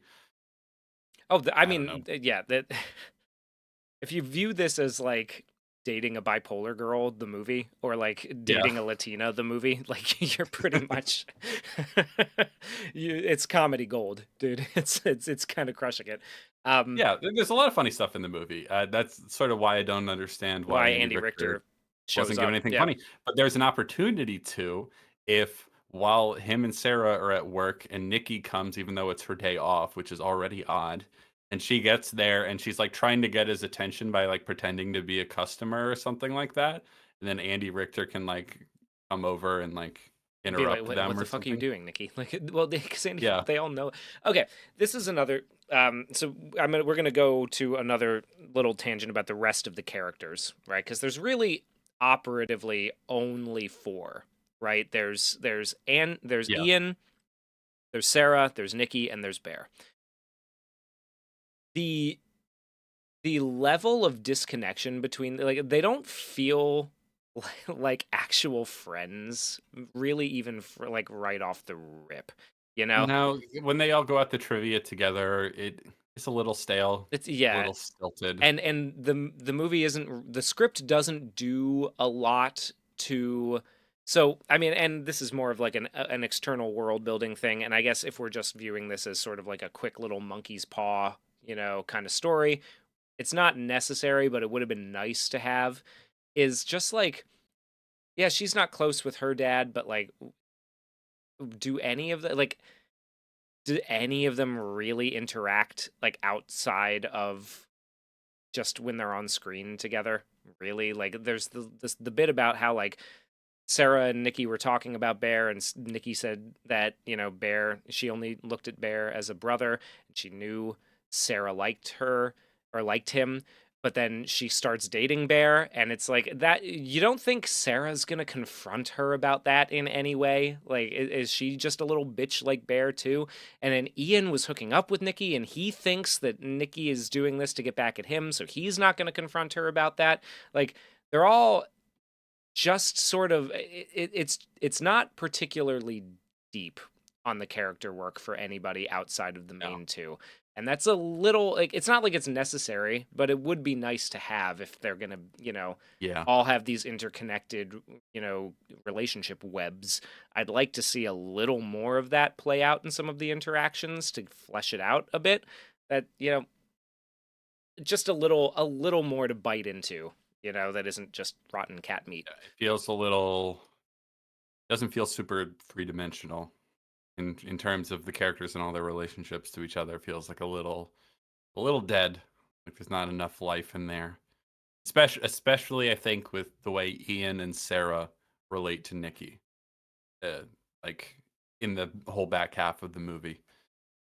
Doesn't seem to come up. Like when he goes to hang out with Sarah and they're eating at lunch and we do the whole cat thing.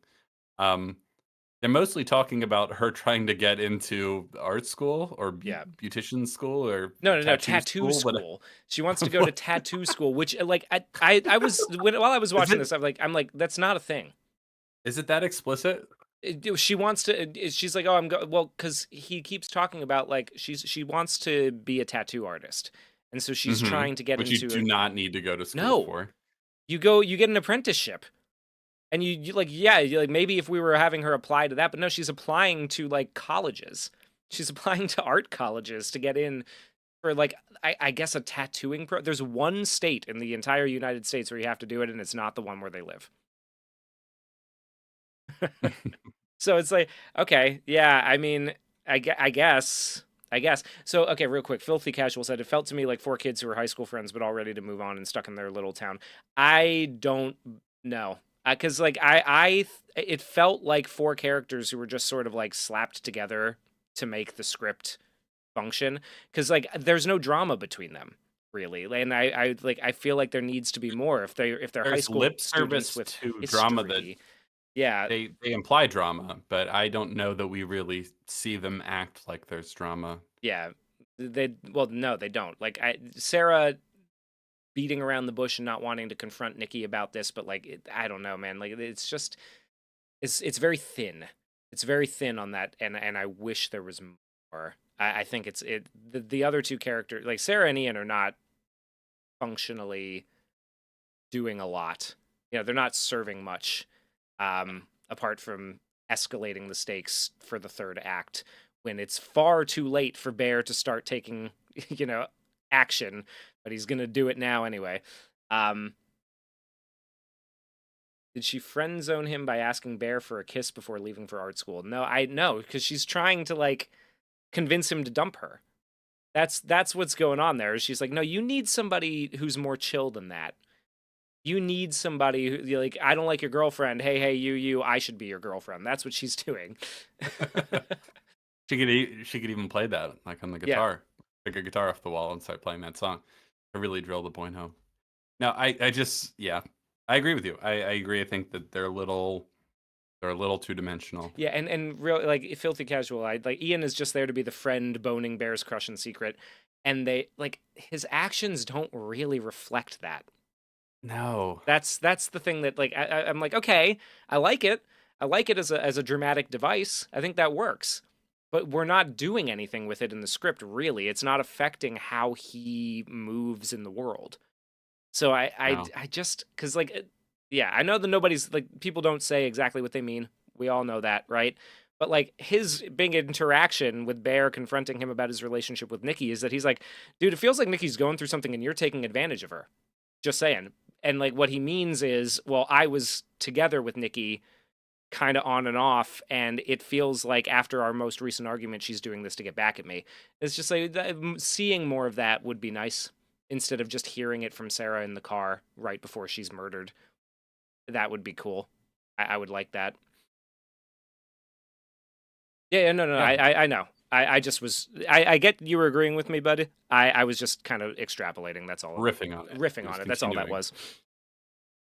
So, all right, what have we not talked about? We Well, haven't got to the ending yet. we We'll haven't come got to back to the the ending yet, ending. but we all like. I mean, we've been beating around the bush on Bear's like attempts at action. Taking action to resolve any of this. Mhm. Um, he doesn't You go really for it. I'll be right back. start doing that until after Sarah's been killed, and I think that that's kind of a problem.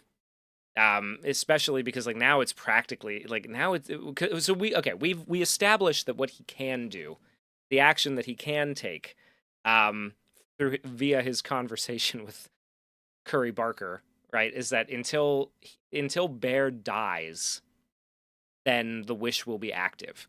So if Bear like that's the only way to completely reverse the wish or alter it, right? Um, so Bear doesn't he knows what the presented solution is, and like obviously we know that he's not going to be eager to take that way out. um I think that him finally only look because I think if he's trying to alter the wish, he calls the number on the box and the guy says no. The logical next step would be to go back to the voodoo shop and ask for things that can help with what he's looking for, because now he knows that these One Wish Willows are real. Shouldn't he also like that, like logically speaking, wouldn't then like a bunch of the other stuff in the shop also be real, and maybe there's something there that could work to solve his problem? Jamie, what I was just saying is like I he calls Curry Barker on the phone and he finds out that the only way to undo the wish completely is if he dies, right? To release Yeah, if her he from kills this himself. is if he kills himself. You could Trey kill Parker yourself. just says, "Kill yourself, idiot." You could kill yourself. You could fucking you could kill yourself. What did you probably suck at Call of Duty? You could probably just go jump off a building. That's fine. Um, but obviously, and like he doesn't want to do that. He wants to Yeah. have his cake and eat it too. Understandable. That makes sense, right? But what I was saying is like the logical next step, I feel like, is that if he's really trying to alter the wish, it's not to keep going and just pretend that he's fine with everything that's happening, because I think the movie is showing us very clearly he's not, right? The logical next step is to go back to the magic shop and try to find something at the magic shop that'll help.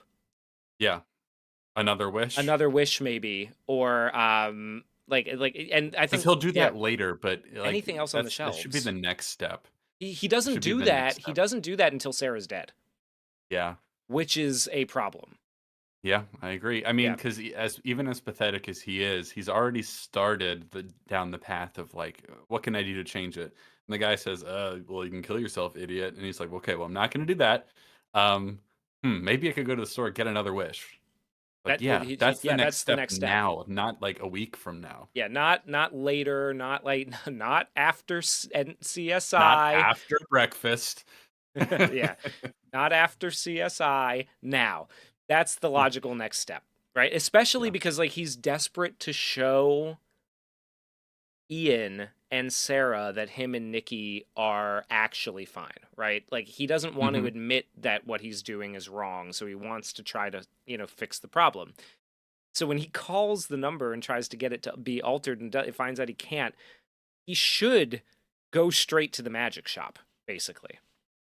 This is where To where go that back and happens. complain, Yeah, to go back and complain. Buy another wish. Ask if there's anything else in there that really works that might help, Mhm. Anything like that. But he doesn't do that until after Sarah has been killed by Nikki, and Yeah. now there's like a whole new, because like that is a massive escalation from where he was at just now, right? With like Yes. because he's like, okay, things are all right, things are a little weird, everybody's getting a little suspicious of what I'm doing, but they're like, I could probably swing this and make it Hmm. work. Now somebody is dead. One of his friends is fucking dead. Her face was pulverized by his Hmm. girlfriend, and he is trying to hide the body. He's covered in her blood. This is not the time to run into a public space looking for a new wish. To try, like, because you don't know, you do not know that that can be reversed. Like, that's something, like, this is something that we have to get another solution for, right? That's a big step, a big escalation. um yeah, that this is really where And I is your started. point that he should be doing something else rather than going back to the magic stop here, or that he should have gone back That to he the should have magic gone back to the stop magic shop earlier? earlier in the script. I Way think that, earlier. like, Okay. way earlier in Yeah, the I script. I agree. think that because I don't think it's doing a great job at showing me that he's okay with tolerating her pooping on the floor and like, staring at him while he sleeps, everything like Hmm. that, and cooking his cat. Like, that's Yeah. just, it's not doing a great job of showing me that he is willing to put up with that sort of And also, yeah, absolute also insane behavior. it could not be more explicit when he's on the phone with Curry Barker. It's like, do you want to talk to her? I'll put her on. Her is her screaming in agony, but that's not her anymore. And so Matthew Leach says he could also off her, but he'd end up in prison and it'd probably destroy him, right? Like, I'd like to see him like contemplate that, considering what he just learned. you know, Yeah. or something. Depending on how bad you want to make him, but like, yeah, that is a possibility. I don't think he should do it, but like, he goes, he just learned that that's not even really her, and then he spends a long time trying to be like, well, maybe I could just make it work. Like, ugh, dude, and No, then well, he so knows he can't make it work though, and he's trying to take steps for it, and it's like he's just not but he's a little bitch boy, so of course he's not taking definitive enough steps, right? I guess like yeah. we're not seeing any, and And then Sarah ends yeah, up dead because of him only afterwards. Oh, okay. First of all, Sarah's death scene, except for like the conversations that he has with Sarah, I don't find interesting or compelling at all. I did like the way the death played out because I there's something I like about how, because she's so obsessed, she's just like slamming her head over and over and over and over and yeah. over and over again, and like doesn't stop when any normal person would, because she's just that zealous about Oh it. yeah, it's the crime of That's passion thing. It's like stabbing. It's like yeah, yeah, OJ yeah, stabbing Nicole, right? Like yeah, that's actually, yeah, no, it's exactly like OJ stabbing Nicole. That's yeah. exactly what this is. And so, like, I thought that was effective, and like, the way it's framed, it's like there's a lot of negative space to the right of her head. You know it's coming, but you don't know when, and then when it does come, it's still a little bit of like a jolt. Like, I knew to expect it, and that it was going to be surprising, and then you did actually make the timing surprising, so Yeah, that's that was kind of pretty good. good. That was good on the Yeah, direction. and then I Oh, like that when she comes around and he's kind of like going catatonic, she's like, "No, no, no, it's okay, it's okay." Like, but you do see how this is all your fault, right? Like, that's funny. Like, it's all your fault, so you need to help me move the body, but it's gonna be okay. I did it for you, but this is all your fault. Don't forget that. yeah, don't Like forget that, that part. That part's the important I part. I found that pretty funny. Yeah, me too. I thought I liked that. I liked that a lot. This is Mhm. it's a very well executed scene. I think it needed to be escalated a little bit more earlier on, but I like how it's done here, right? But this is the point, and so like we've also like we talked briefly about it, but this is even after sleeping Nikki begged him to kill her. Right, I forgot about that. Yeah, he has not attempted to find an actual working solution. He just well, because okay, she's like, okay, she's asleep, and then she's talking in her sleep, and it's just the real Nikki, because we've basically doubled and tripled down on the fact that the real Nikki is like hiding inside of her, and there's someone else possessing her, right? The real Nikki is like, it's me, the real Nikki. Don't be too loud, or you'll wake me up, and I'll go back to the other Nikki. And he's trying to leave so he can go meet up with Sarah, but she's like, "Please kill me" and all this stuff, and then he just leaves. Well, he says like, "Is it really so bad being with me?" And she tells him definitively, "That's not me. Yeah. It's not me. You are fucking Dude, my it's like body with a I know different he conscience." sucks. Yeah, I know he sucks, and I know the movie's aware how much he sucks. But when he says, "Is it really bad so bad being with me?" After everything that's happened, it hasn't been good for him yeah. in like a month. No, it hasn't been good for him, and it's showing us that it's not. Like, it's showing Yeah. us he doesn't like what she's doing, so it doesn't Yeah. make any sense to me It that just he makes would be him struggling to hold on to it without taking some kind of action to alter it yeah. prior to Sarah dying. Like, that's Yeah. the straw, not any Yeah. of the shit she did before that you are visibly uncomfortable with. Not even visibly uncomfortable, like actively like against the cat cooking, the weird Yeah. reading, the shit at the party, like staring at him while he sleeps, the begging for death. None Yeah. of that prompts him into trying to find a different workaround. He's just Mhm. going with it, I mean, going he through the knows motions. that the magical wish thing causes wish to come true, and he Yeah. doesn't think, "Oh, maybe if I get another one, that will help." Like, it takes Sarah dying for that. Yeah. It's Oh, okay. really And bad. so he when he runs into the okay, so because I also have a bone to pick with this little bit too, because he's like this is also where the movie shows me that he's a fucking retard too, right? Because he walks into the shop covered in blood. The guy, BMs him a little bit about like, oh, I don't know what the fuck you're talking about. One Wish Willow, what the hell is that? That's like so stupid. But then he's like, I'm kidding, man. They're right there. They're literally right there on the desk, right? And he picks one up and he asks the guy to make the wish, and the guy says, "I already used mine. I already used mine."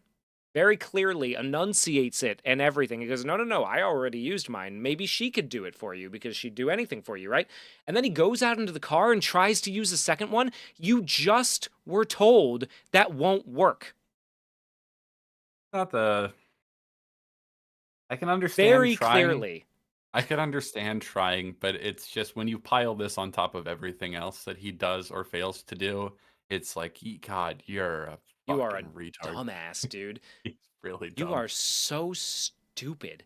And you just Yeah, like burned one. I can understand trying if you're really desperate, right? But like it just, I could understand trying after he tries something else because so the sequence of events is that he's going to go out into the car after hearing like you can't do another one, very clearly spelled out for him, right? Like very easily.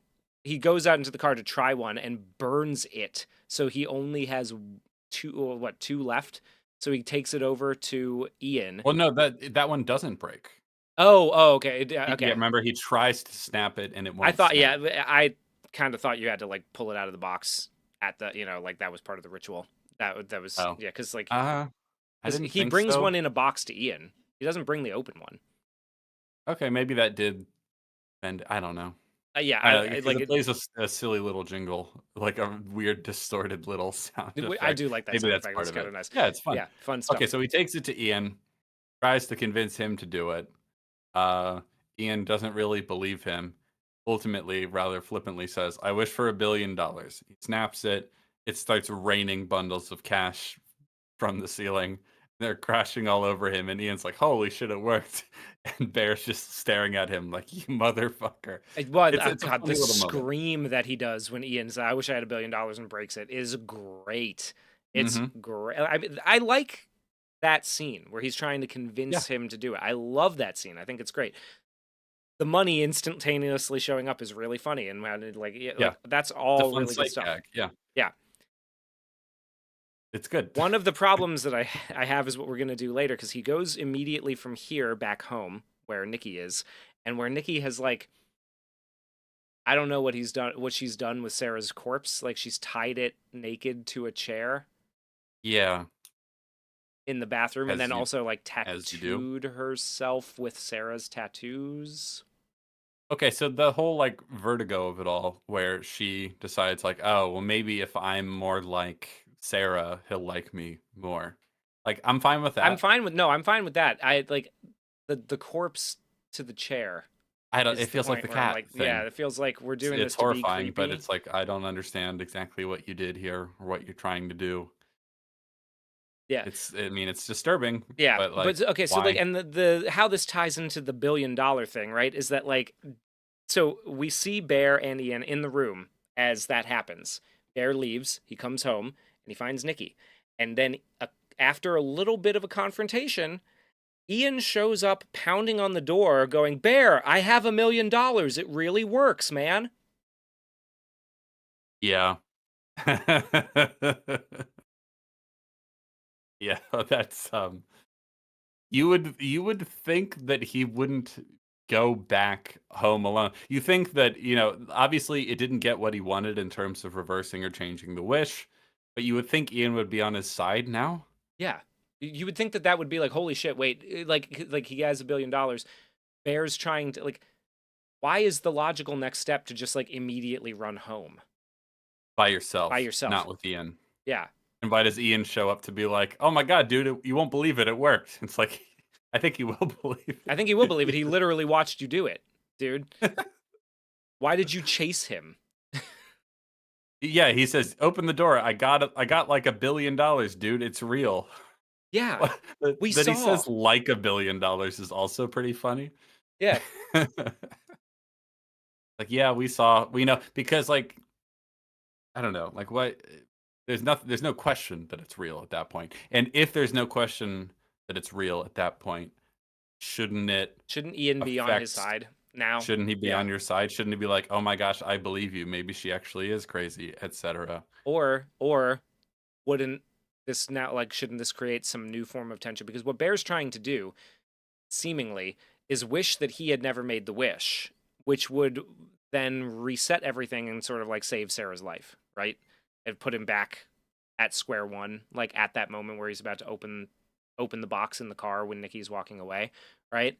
Like, is that seems to be like what he's hoping will happen, right? So now Ian should be like, I mean, at least on some level, slightly antagonistic to him doing that because, like, wait, I have $1 billion. What do you mean I'm gonna just like we're all gonna forget that these things work? You know, like I'm rich now, all my problems are solved. Like there should be at least a little bit of that working as we move forward. But we're gonna skip. We're gonna just like kind of jump over that to get to the ending where. Yeah. Okay. So let's talk about the ending, right? Because that's where we're at. Yeah, we're basically there. Yeah. So, in all of the crazy commotion, she just shoots Ian. Yeah. Ian's dead now. Oh yeah. By the way, she has a gun. We've Mhm. established that there's a gun in the movie because there was a line earlier saying that Andy Richter keeps one locked in a safe, and everybody's like, "Whoa, that's crazy, dude." Anyway. Hold on, I wanna bring up how they set that up. Let's see. Sarah just told me that her dad keeps a gun in the break room safe. Wow, are you serious? Dead serious. I feel like he should have mentioned that or something. Not if it's locked away, it's fine. That's it. Yeah, That's that's it. it. So there's a gun. Now, those of Like, you who are also, familiar with hey, the another very Chekhov's gun, LA yeah. thing is someone says like, "Oh, a store owner keeps a gun in his store," and everyone goes, "What? What? He keeps a Huh? what?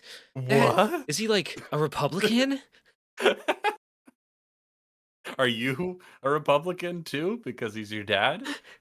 Guilt by Oh. association? What? Huh? Huh?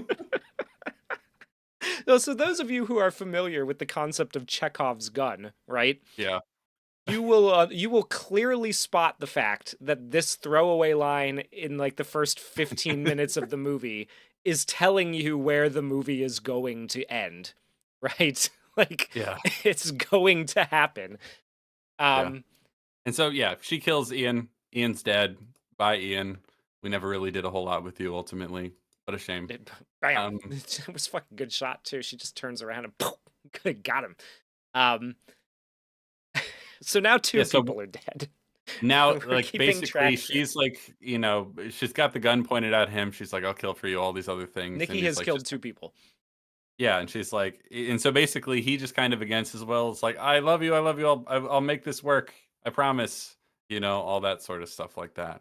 Right. I just have to go to the bathroom. I just got to go to the bathroom real quick. And Gotta go lock the pee real door. quick. I gotta go pee real quick. I gotta lock the door. Don't follow me. I like, it's okay. I'll just be in here. There's, I'm gonna take the gun and go into the bathroom by myself. Yeah. And Now, okay, so but okay. So here's the thing, right? He knows that he's going to end the spirit's control over Nikki by killing himself. Like we know that that's what he's resolved to do at this point, right? Um, she's killed 2 people now. yeah, well, You're okay. gonna So they, stick her with that and just like peace out. yeah. Okay, so there's a couple things. There's we sort of established that there's 2 ways out of this. One is that he just kills himself, right? And he's certainly feeling guilty enough that like you can understand him being as pathetic as he is that he might just do that, right? But that wouldn't really be a super satisfying ending. But we're gonna toy with that anyway. The other option he tried to do with Ian, it didn't work, but the guy at the magic store did say, "Hey, maybe she'll do it for you." And so what you hope as a movie watcher is that he is going to like have to find a way to play her in a way that she will agree to make a wish on his behalf that will undo this whole thing. And then you dramatically, assume you you assume that's assume probably what's that going to that's what the happen. plan is. Yeah. That's why he rushed home after Yes. attempting to Yes. convince Ian failed. Yeah, that's what you would assume. Uh, but he does go into the bathroom instead to like really think about just killing himself, which, as you said, also means if he goes through with it and he just dies, like without leaving the bathroom, as we'll see in a minute, that she'll wake up in a room with like 2 dead bodies and that she killed, right? But not of her own control, and that she'll essentially be stuck with it. Maybe she gets not guilty by reason of insanity, Well, yeah, but even maybe. still, all 3 of her, trivia team friends, Her trivia team her is whole dead. trivia team is dead. Yeah. Things are not looking good for her, and he's just going to peace out and leave her stuck with the mess, right? So it's a cowardly thing to do, but he's a cowardly, pathetic person. So he goes to like take some pills, and You then know, he goes to shoot himself first, and then he bitches out of that, right, so he right. takes sleeping pills instead, or takes some OxyContin. He takes the same He pills that killed his cat at the beginning of the Yes, movie. and yeah, Chekhov's pills, and so he takes those, and then he's about to like force himself to vomit them up because he can't go through with that either. And it's never really implied like he has any sort of like guilt about just leaving her with this mess and piecing out and taking the coward's way out. It's more just like he just doesn't even have the strength to do it. You know what I mean? Yeah. Like that's how it's played in the movie. And so he doesn't do it, but before he gets a chance to vomit them up, um Something she snaps. gets a Yes, she gets a she hold of it. gets a hold on the One Wish Willow. And I this is an interesting little twist, and I'm like, "Oh, okay, that's a different I did not see that coming. That's kind of interesting." She presumably wishes for him to be as in As in love love. with her Her. because she has said multiple times before that she's scared that he doesn't love her as much as she loves him. So she presumably makes a wish to make sure that's the case. And then so he suddenly shifts. He goes out and now he's kind of obsessive and Yeah. they're on the same page now. And I'm like, "Oh, that's kind of a fun, dark, ironic way of ending this." You know? Like that's interesting. Now they're both obsessed with each other. What happens next? You can sort of imagine what their lives might be like or what they might get up to once the credits roll. Um, but that's not what happens because he did take all those sleeping pills and did not vomit them up. So now he just overdoses and dies. Um, and then when he overdoses and dies, all the wishes are undone, and suddenly Nikki is brought back to her normal self, clearly with no kind of it's not like she's been watching from behind the thing that's been taking control of her, because when she kind of wakes up in this moment, she looks around, kind of has no idea what's going on, but sees all the dead bodies and the blood and starts screaming in like horrible anguish and pain and all that sort of stuff. And then the movie ends on that. What do we think of the ending, Hugh? I don't like it. I don't like it Now, I'll either. tell you what I would have liked more than the like you could kill yourself thing, right? Is if he had like because the kill yourself thing, you can treat that as a throwaway. You don't have to treat that as premonition of the ending, right? You can Hmm.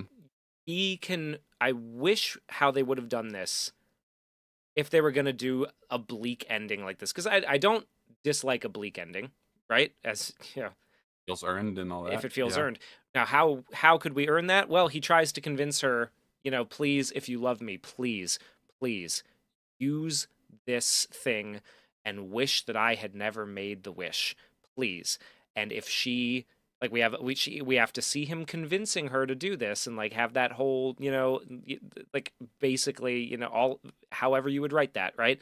We have to see that happen and then she uses it to wish that he loved her as much as she loved him, and we end on that note.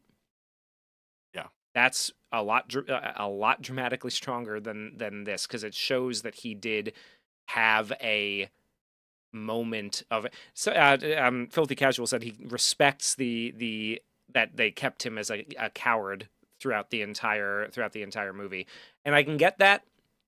I don't. It doesn't work as well for me because I do want to see, especially given how much the rest of the movie shows us that he is like not into what's happening. I do want to see him actually, have some I yeah, just yeah. try. He can fail still, you know? Yeah, It's I do want to like see him try to like yeah. it's less a problem of his cowardice, which the film, provides ample evidence for. It's just that he's retarded.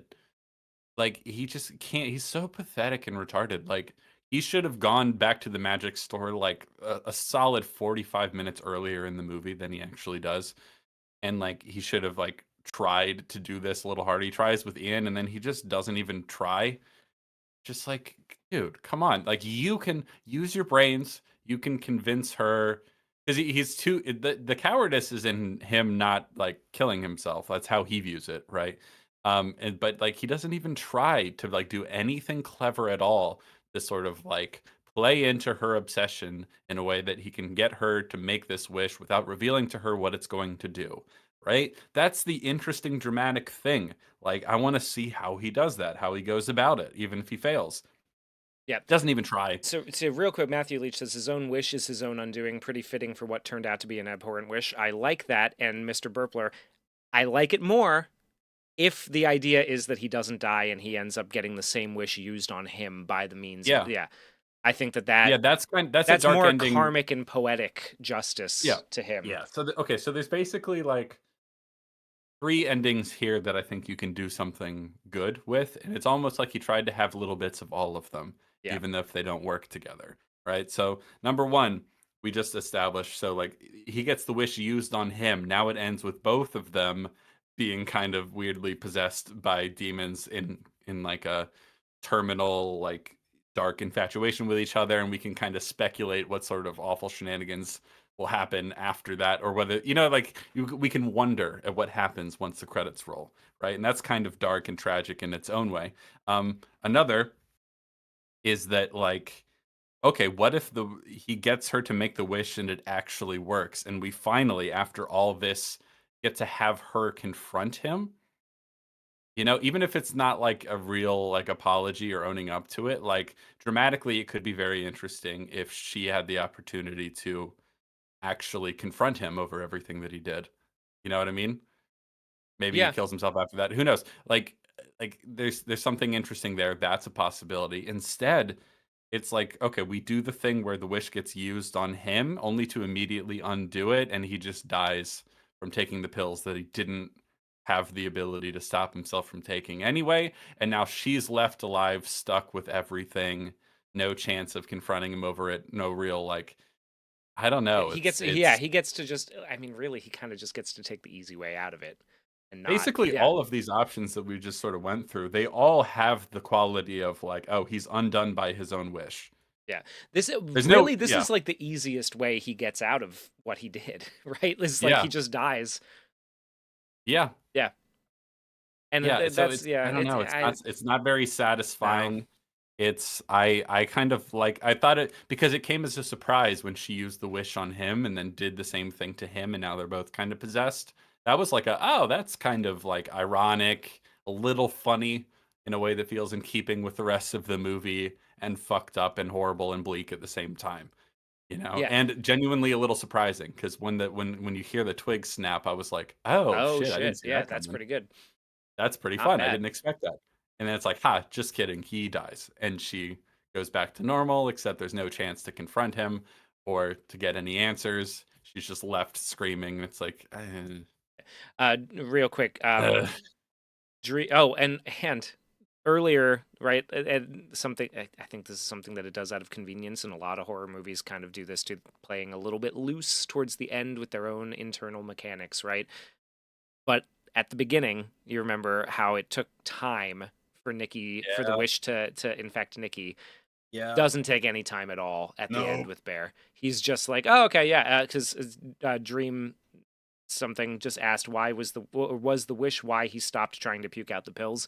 Yeah, he immediately is just like on like it just immediately takes effect, and he forgets Got everything that he was just that doing and what he just happened. forgot that Yeah. he forgets he just took a bunch of pills, so he goes out to make out with her instead, and dies Yeah. because of that.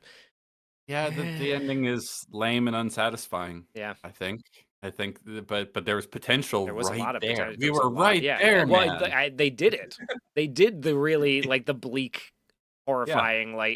horrifying, karmically satisfying ending, and then he just like kind of chickened out of it a little bit. Like Yeah. yeah, Yeah, I think there's basically you like can see either he exactly could coming. like have to face up to Nikki for what he did to her in a way that could be kind of satisfying and still like is tragic for him, or they both end up possessed and that's kind of tragic, but in like a dark, sick kind of way, you know, in a way that's like almost a little funny. It's not funny, but it's almost a little funny. That's Yeah. what happens, and that's how we end. And then they're like in love, but obviously it's wrong, and like who knows what they get up to next. And real quick, Ephraim Winslow there says, "Here's my beef with calling sewer slide the way easy way out. Self harm of any kind is difficult as fuck. All your primary instincts scream at you not to do it." What I mean by saying the easy way out is like the way out of consequences for his character. Yeah, Yeah, like yeah, because he doesn't end up basically like when he decides to kill himself, he's just like, all right, well, I can't solve this, so it's like because he knows what the result of that is going to be, that she'll be set free from his spell and just kind of have to deal with everything. And he doesn't like when Ian is dead, and even though he still has the twig, he does not attempt to like convince her to reverse it in any way. He doesn't try to, he doesn't try to ever. rectify the problem. He doesn't apologize, like nothing. He just goes, okay, well, I guess the only option left is to fucking end it and set her free to deal with this shit on her own. Because he knows what Yeah, that'll mean, and that is you the love easy to way anyway. out Yes, narratively it for is. him. That is so. So two things, Mr. Burpler and Matthew Leach. Mr. Burpler says, like, to be fair, it says it may take up to 24 hours. Matthew Leach says, I could have sworn Nikki started showing her love and crush on him pretty quickly in the car. See, the problem is, but when that happens, she like glitches back to her normal self. She glitches back and forth several times. It hasn't like completely settled and took effect yet. So by the movie's own logic, you would think that would happen to him when she makes a comparable wish, that like it would immediately take effect and then maybe he'd snap out of it for a moment and then snap right back into it, as it takes up to 24 hours to fully take effect. That's kind of how the movie establishes it, and it's just awfully convenient that it doesn't work like that here at the end. Yeah, like not entirely a problem, but uh, just a bit of a See, gripe. he doesn't glitch because he is in love with her, maybe, like but he isn't anymore. Too many Yeah, awful things, you know what I mean? Like, he's too much has happened. I think. Yeah, too much has like yeah, happened, and like that's not her, and everything else, yeah, right? yeah. I mean, that is not the biggest issue. It is just a Yeah. slight thing that's like, okay, like I could probably have ignored that if, like, okay, so like if we were doing the ending where he doesn't die, right? Where he's attempted to convince her to revert the situation, and he ends up getting the karmic justice of being trapped in the same place that she is, same hell dimension that she is, while two, spirits pilot their bodies, like all of that kind of stuff, right? Then I can look beyond the sort of like inconsistency there, right? Yeah, It's just that's that a like minor thing. Yeah. when he's about to die, right? Like it's very minor. It's a very minor thing, but I feel like it should have been addressed. Like maybe, or like maybe we just don't do the glitching back and forth at the beginning. I'm not, if this is the way we're gonna go, or maybe just write it the other way. That's kind of Yeah. Because the other thing is, even if he finally at the end decides he's going to like try to take action and do something interesting and clever, addressing the sort of like core problem he needs to solve in the movie in terms of how to convince this woman that's obsessed with him in order to undo the wish, because that's the only way out, right? That isn't just killing himself. And he actually has to be clever and do something interesting, which would be nice after like an hour and 40 minutes of him failing to do anything even close to that. If he finally did something like that at the end even if and he fails. managed to undo the wish, now he's left with the real Nikki, who he's done like irreparable harm to and like maybe ruined everyone's life. It's still not a happy ending. He's still going to have to face the consequences, and that could be satisfying dramatically in its own way, depending on how that altercation goes. If he like, agrees to like take the fall for killing them, or like, like, there's things you can do there. Yeah. I want, because like the dark ironic sort of thing where they both end up possessed is probably what I would pick, given all the options now. But I would also be very interested in seeing Nikki confront him, right? That could be very interesting in its own way. So, but what they actually do kind of fails on all counts, as far as I'm concerned. It's not interesting to me at all that he gets to nope out of there and she's just stuck there, just like because it should feel very tragic Hold for on. him, but it almost feels like you said, like he gets to take the easy way out. Sorry, real quick. Kyler 3500 could have been the writer not wanting to be too cruel to Nikki and chickening out of having too bad of an ending for her. She gets a bad ending. This is the This is cruelest like the ending. worst ending possible. I think so, because if she stays possessed, then like, I mean, like her soul is suffering or whatever. We sort of imply that, but like this is one of the worst endings for her. It like it's up there, depending on whether if she's in like eternal torment in some other hell dimension sort of thing, then yeah, I guess this is slightly better than that. But this is a rough ending for her. I don't think they chose what they did because they were trying to be kind to her character. No. If they're trying really hard to like be kind to her character, she would have had maybe some opportunity of confronting him for it. Like that's what you would do. Yeah, like whether or not, like, because there is the idea that like she might end up there's some like, well, she ends up in jail, her life is over. It's like, maybe she doesn't, but she does still have to live with the fact that while she was out like under in a hell dimension, right, being tormented by eternal fire, her body killed two of her best friends, or two of her only friends, I should say, and then also like was essayed, right? Like, I mean, technically by some creep who she worked with. Like it's fucked up, man. It's a bad ending for her. She does not get the kind treatment the way that this goes out. Which is, if they both, like that's not an inherent problem really for me that she has a horrible ending ultimately. It's more so that like I don't think that's the reason we got the ending. No, yeah, exactly. That's what I'm trying to get at. Because I mean, she did do that thing where she stole Sarah's 20 and gave it to some random hobo on the street. So really, so she deserved it. Really, she kind of had it coming. Oh, honestly. Yeah. Does she remember everything? That is, I would say, unclear, because when she wakes up, she does look around like, "What the fuck? Where am I? What happened here?" That's sort of what you get from her physical performance. She doesn't say anything, obviously. But then earlier in the movie, like when she's like sleep talking to Bear, She seems like she she's aware of everything that's been happening. Yeah. yeah, it's sort of implied. It just feels again, this movie's core problem is that it likes a bunch of things and wants to have all of them, but it can't have all of them. It can't, it can't Yeah. do every single one of these things because they don't all work together. And that has to do with scares and character motivations and, scenes, entire scenes. It's just a little bit of it feels messy and overstuffed in that regard. Like,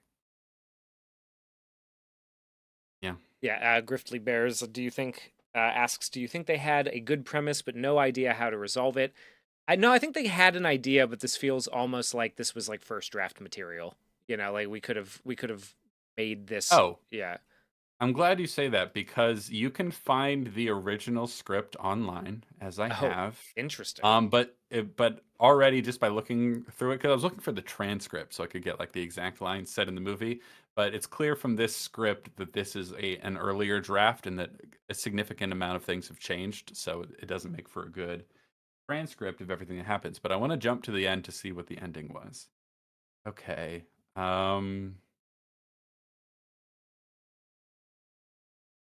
Okay. Maybe it was that So they had no he idea then, because let's see. So he says, I'll be pretty again, I promise. You're gorgeous. I love you so much. Blah blah blah. Let's freshen up or whatever. So like he goes into the bathroom but like without her, and she's like, "No, Bear, let me in." She's like, he says, "I'll only be a second." She's hammering on the door. Um Bear lacks the energy to cry. He stares at his reflection, a stranger. Digging into his pocket, he retrieves Nikki's tiger's eye, gripping it as guilt engulfs him. Yeah, the tiger's eye didn't really amount to anything. A second reach finds Nikki's gun. He points it at his chest, pondering the pain. He doesn't kill himself. He places the gun on the cabinet, opens the door. He glances at his reflection. He's got the pills, blah, blah, blah. He swallows as many as he can, then one more for good measure. Sitting on the toilet, he realizes there's no turning back. Something changes within him, the world snapping into focus. His ah, eyes widen. He rises from the toilet, staring at the bathroom door with a fierce determination, desperate to reach something beyond it. Barrett slowly walks out into the hallway with vigor and desperation. He sees Nikki from across the house smiling at him. He smiles back. They laugh together. So, okay, it seems to be the same so far. pretty similar. Slowly approaches and extends her arms like a he slowly approaches and she extends her arms like a child. He leans in and kisses her, a longing for togetherness. Okay, I don't like the way the script is written with all these little interjections. Okay, we slowly pan over to reveal on the table a freshly used One Wish Willow. Um, and Bear collapses onto the couch. Nikki, no, no, no, no. What did you do, Bear? Music starts to play. Um, blah blah blah. Bear, no, no, no, no, baby, what'd you do? Bear weakly says, "In this life and the next." These final words hit Nikki. She takes Bear's gun and, with finality, shoots herself in the head. We remain Ah, fixed on this shot, capturing the blood slowly dripping, a haunting and sober testament to this tragic love story. So it ends a little Romeo and Juliet in a fucked up ah, way, where they both kill themselves. Where he dies, and then she, before the wish has had a chance to, because doesn't in the movie she's about to kill herself when yes. he dies, and then she wakes up before she can, right? Yeah.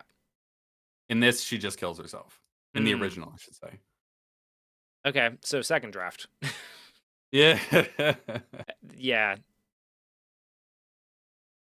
Yeah, so to the point, I think this is a movie with a really solid premise. It's very straightforward premise that you kind of like, it's not the most original. You don't have to reinvent the wheel to see where like most of this movie would go.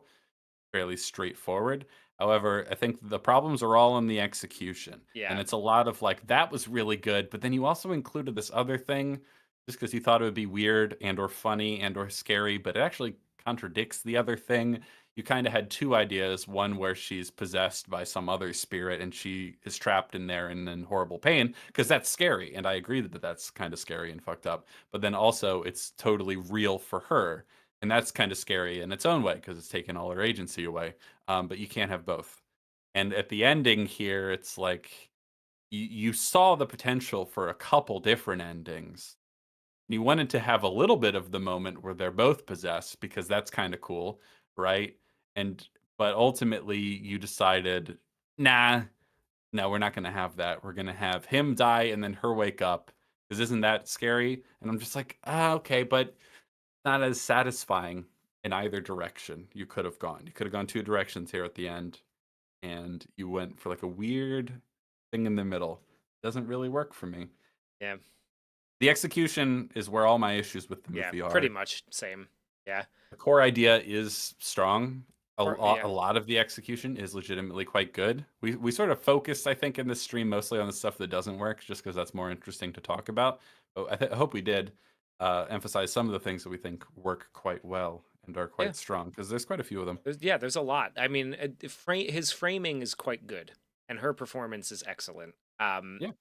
So I'm gonna just like it's a 5. You know, there's Yeah, 5. I don't I'd think give I it, can give it a yeah. 6. I can't. I don't think I can do 6 with this one. I'd say it's enjoyable. If you're interested, there's a lot to like about it. So please go watch it. Support the you know support the up and coming filmmakers. I think there's a lot of potential for him here. Definitely worth checking it out. Definitely worth seeing over something like a Mandalorian and Grogu. If you're Yeah. into this kind of Yeah, thing, if you're looking for something to see in the looking for theaters, something a like little more interesting and a little more you can do unique worse. and clever. Um, And for reasons we already talked about, I think the movie's success is overall a good thing yeah, for the health of the industry. I wish it was a little better executed, but there's a lot to like about it, and yeah, I'm glad it's doing well. same. Yeah.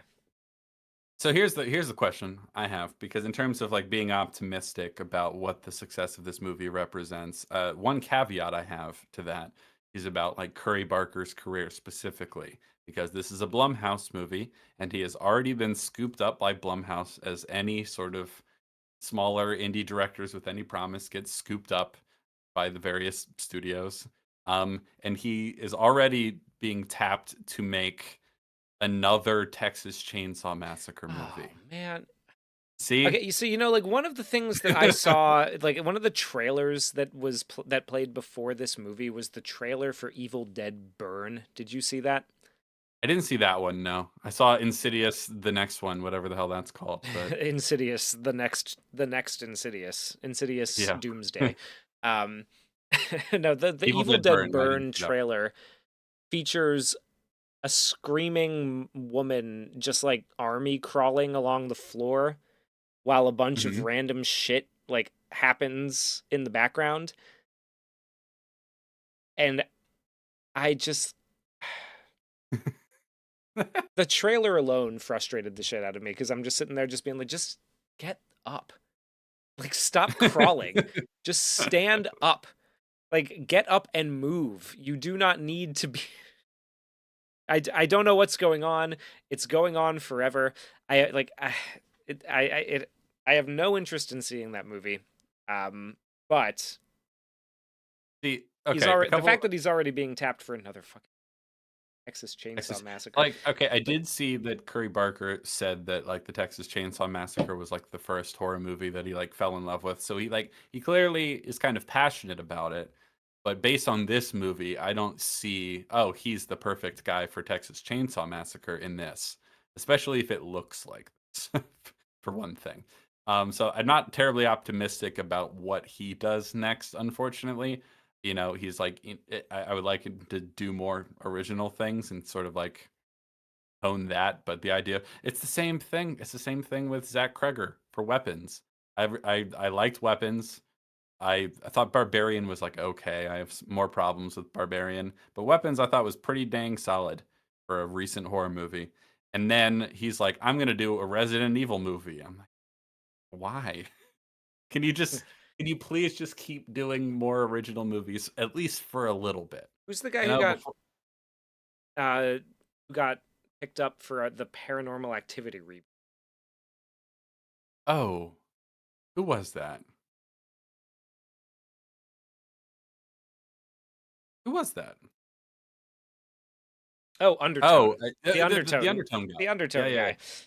Yeah, see, it just keeps They happening. just Look, keep doing it, I get man. it because it's money and it's reliable and it's it screams of success. But also, I'm like, I don't know that this is a strong career move for you guys. It's a little hard to be an outsider and be like, yeah, I wouldn't do that if I were you. I would try to use your like cachet that you get from this movie to do more original things.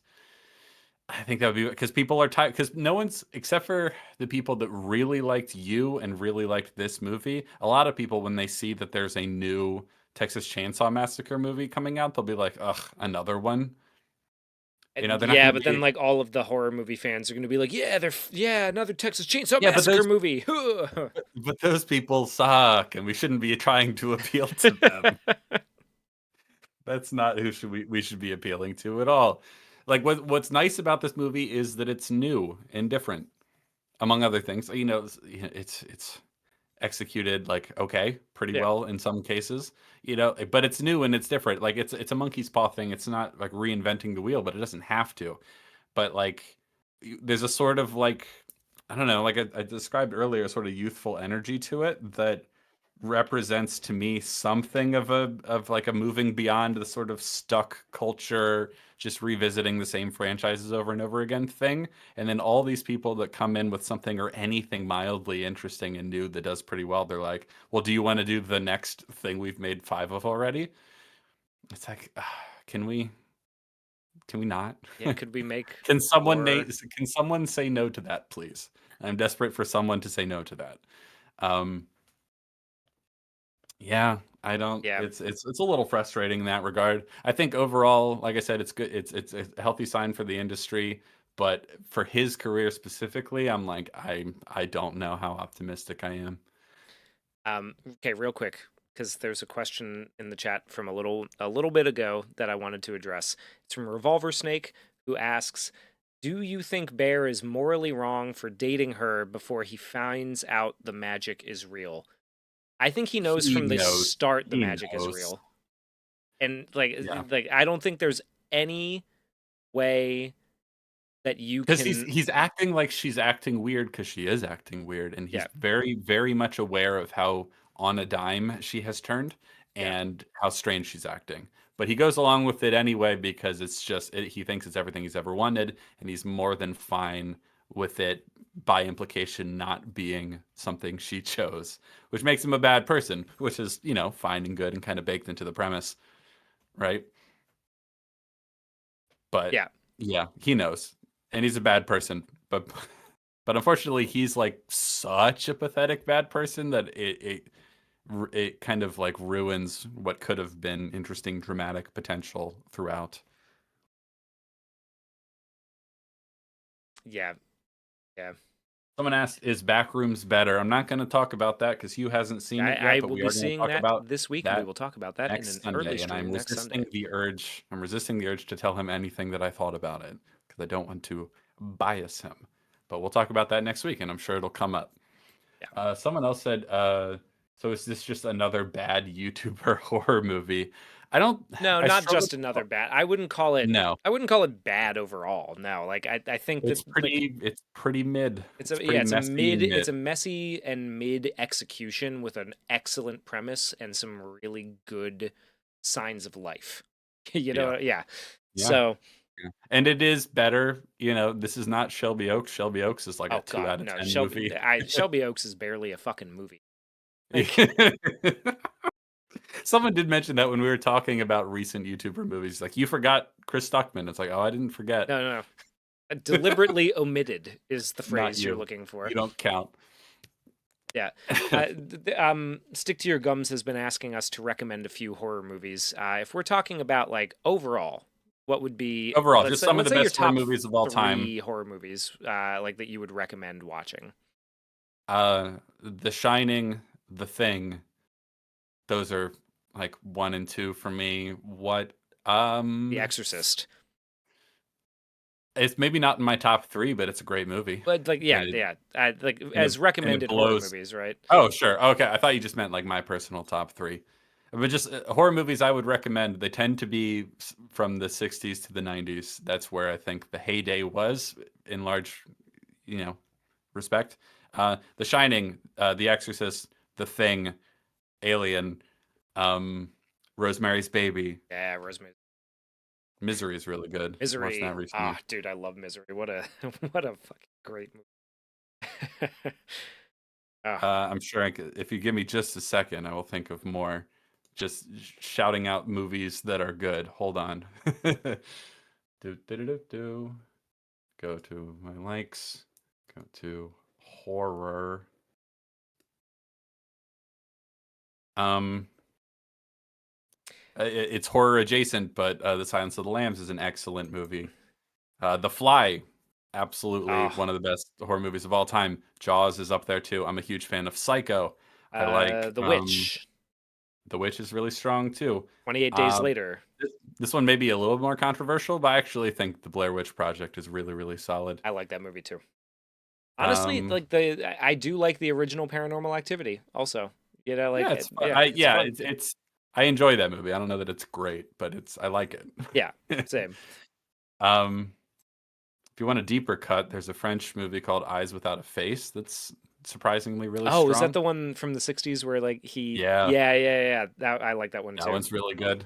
I like that. If you like horror comedies, Shaun of the Dead is obviously great. Train to Busan, fun movie. Fun That's a zombie fun movie. like action horror movie. Yeah. Comedy stuff. Cabin in the Woods is American pretty good. Werewolf in From Dusk London. Till That's another. Dawn. I like that movie. That's American Werewolf in that's London is so good. Yeah, hmm that one's great. Yeah, stuff like that. I X. wouldn't say that it. I would recommend X. Maybe not X, Pearl or Maxine, but X. X I don't know if it's quite on the list of like ones I love, but I No. like I The mean, like, Omen, look, if the you're '70s Omen. the 70s Omen is good too. I I like like that. that movie. I think it's pretty good. Shelby Oaks sucks oranges. Are we gonna check out Toy Story 5? No, I have no intention of seeing Toy Story 5. I didn't see Toy Story 4 because I heard it was bad, and I was like, well, 3 is a pretty good ending. I'm just gonna stop there and never Yep. see another Toy I don't Story need. movie. I do not ever need to see. Nah, nope. I'm good. I'm set. They sent them, as far as I'm concerned. They sent them off perfectly at the end of that one. The original Suspiria. That one's also really good. I actually haven't seen the original Oh, dude, Suspiria. that's yeah. The one by the gay guy who made Call Me by Your Name kind of sucks, but then the new one, yeah, the new one or the original one is really good. You gonna watch Scary Movie? Honestly, I'm not. I I watched might. the trailer and it looked pretty stupid. I might. Just for the nostalgia factor, growing up with the original ones, it does look pretty stupid. Mhm. We're making some tired. Okay, so the thing that I like Oh, about Scary Movie. really quick. If we want to go pretty old here, I really like the 1941 The Wolfman. Oh yeah. I Out of think the that's a pretty. classic, out of the classic Universal monster movies, that's probably my favorite. I'm That or The inclined to Invisible agree. Man. The Invisible Man's pretty good too. It's Yeah, funny. that's a fun movie. Sorry, you were saying something. Oh, the main thing about Scary Movie that I'm happy about it being I think it signals a good turn for the overall industry and culture is that they are making a lot of it's the kind of comedy that we don't make anymore. Yeah, Like okay. Yeah, there were some jokes in the trailer that were like, I think you could call them not woke, and it's like, okay, that's something, but it would help if they were also clever and good. yeah, And that's the thing that's missing for me. It's like, oh, you made a joke that is like a little edgier than we've been for the past 5 years in culture. Like that's cool, but it wasn't funny to me. you could I have don't know. you should What have if it was taken some clever? time. What if it was good also? I don't know. I I don't think don't have too high many hopes of for that those one. other scary movies have ever really had that level of the comedy to them. Yeah. They've always been sort of like slapstick on the nose kind of things.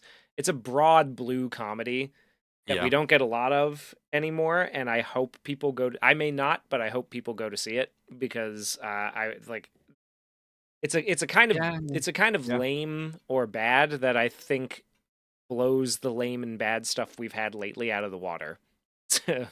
Almost like how I'm I glad guess. people went to see Revenge of the Sith because even though the prequels are not very good, they're still a preferable kind of bad to the bad that we have had for the last Yeah. decade plus with Star Wars.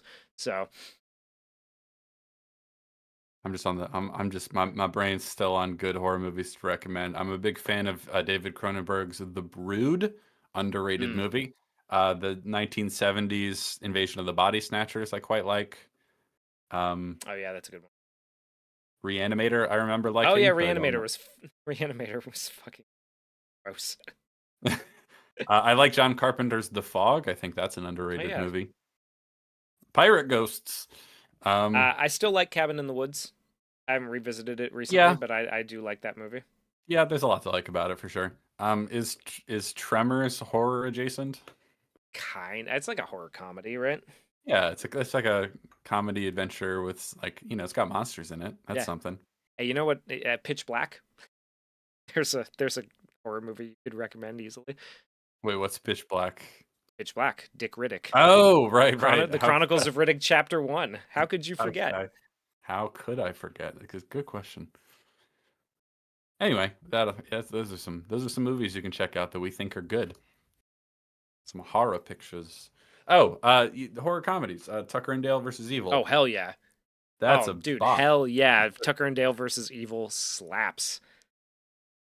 Yeah. Yeah, Sixth Yeah, Sense The and Sixth Nothing Else Sense. by M. Night Shyamalan. Yes, Yes. agreed. Have you watched Unbreakable recently? Ages ago, yes, not recently. Okay, I would be interested in revisiting that at some point. We need to talk about That's that. on the list. It's on the list at some point. But The Sixth Sense, it really is worth the hype. It's just that good. Excellent movie. Anyway, and then it's been slim pickings for recent horror movies worth recommending, but because I think compared to what Weapons is good, maybe not as maybe not great compared to a lot of the ones we just rattled off, but it's still pretty solid. Barbarian's okay enough. Yeah, Barbarian's maybe like a 4 or 5 for me, maybe 5. I would say maybe a 5. Yeah. Oh, and who could forget Night Swim? The one where the pool's haunted. Haunted pool. That's scary, right? Pool's closed, boys. Would we rate this movie higher or lower than Project Hail Mary? It's interesting. Should we just rattle off like what we feel about Project Hail Mary? And I don't really want to get into it, being honest. It just seems like a longer conversation to explain what I like and don't like about that movie. Project Hail Mary might be a 6 for me. Yeah, maybe. It'd be somewhere. I mean, I like the main character and the story he goes on a lot better. Yeah, I do. Okay, yeah, no, that is true. I like a part, and in both cases, don't like the ending and the choice made by the main character. But I do like his general journey. His general arc. Yeah, I give Project Hail Mary like a solid 6 out of 10. So I'd say it's probably better than this. It's a little weird to compare them, but yeah, something like that. Barbarian his butt cheeks. Well, you know what? Yes, there's a lot. There are in that parts movie of it that are butt cheeks. So there are parts that aren't absolute butt cheeks. Yes. Yeah, and some parts that are actually kind of cool and inventive and fun, and kind of like lay the groundwork for like what will be improved on in Weapons. So that's why I was a little disappointed to see him going off to do yet another Resident Evil movie that apparently has very little to do with Resident Evil. So Resident Evil fans aren't really especially excited for it. So my question is like, why? You are clearly improving and getting better with your own original ideas. Please do more of those. Please. Yeah. Anyway. That'd be nice. That would be nice. Anyway, that's about all I have to say about Obsession. It is a very middle of the road, some good, some bad, better than average in the current landscape. Yeah, current meta. It's workable. We can work with this. Yeah.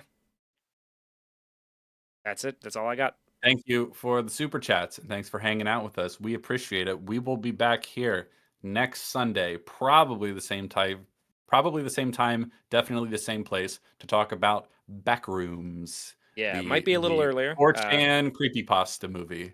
Yes, exactly. It might be a little early on the stream, that one, because my All girlfriend right, is because you have very something desperate. earlier. Yeah, But she is very desperate to go see the Birdcage 30th anniversary screening in theaters, and I like that movie a lot, so I have agreed that we will go. So I will have a hard there's on a good horror movie for you. the Birdcage. Um, well, so we'll see then probably a bit earlier than usual. Maybe It may 10 be or about, yeah, 11 10 East or Coast 11, time, something like that. something like that. We'll be back for the back rooms and we'll see you then. Thanks for joining us. Thank you for all your fine questions and contributions in the chat. We appreciate it. We'll see you next time. Goodbye, friends. Take it easy.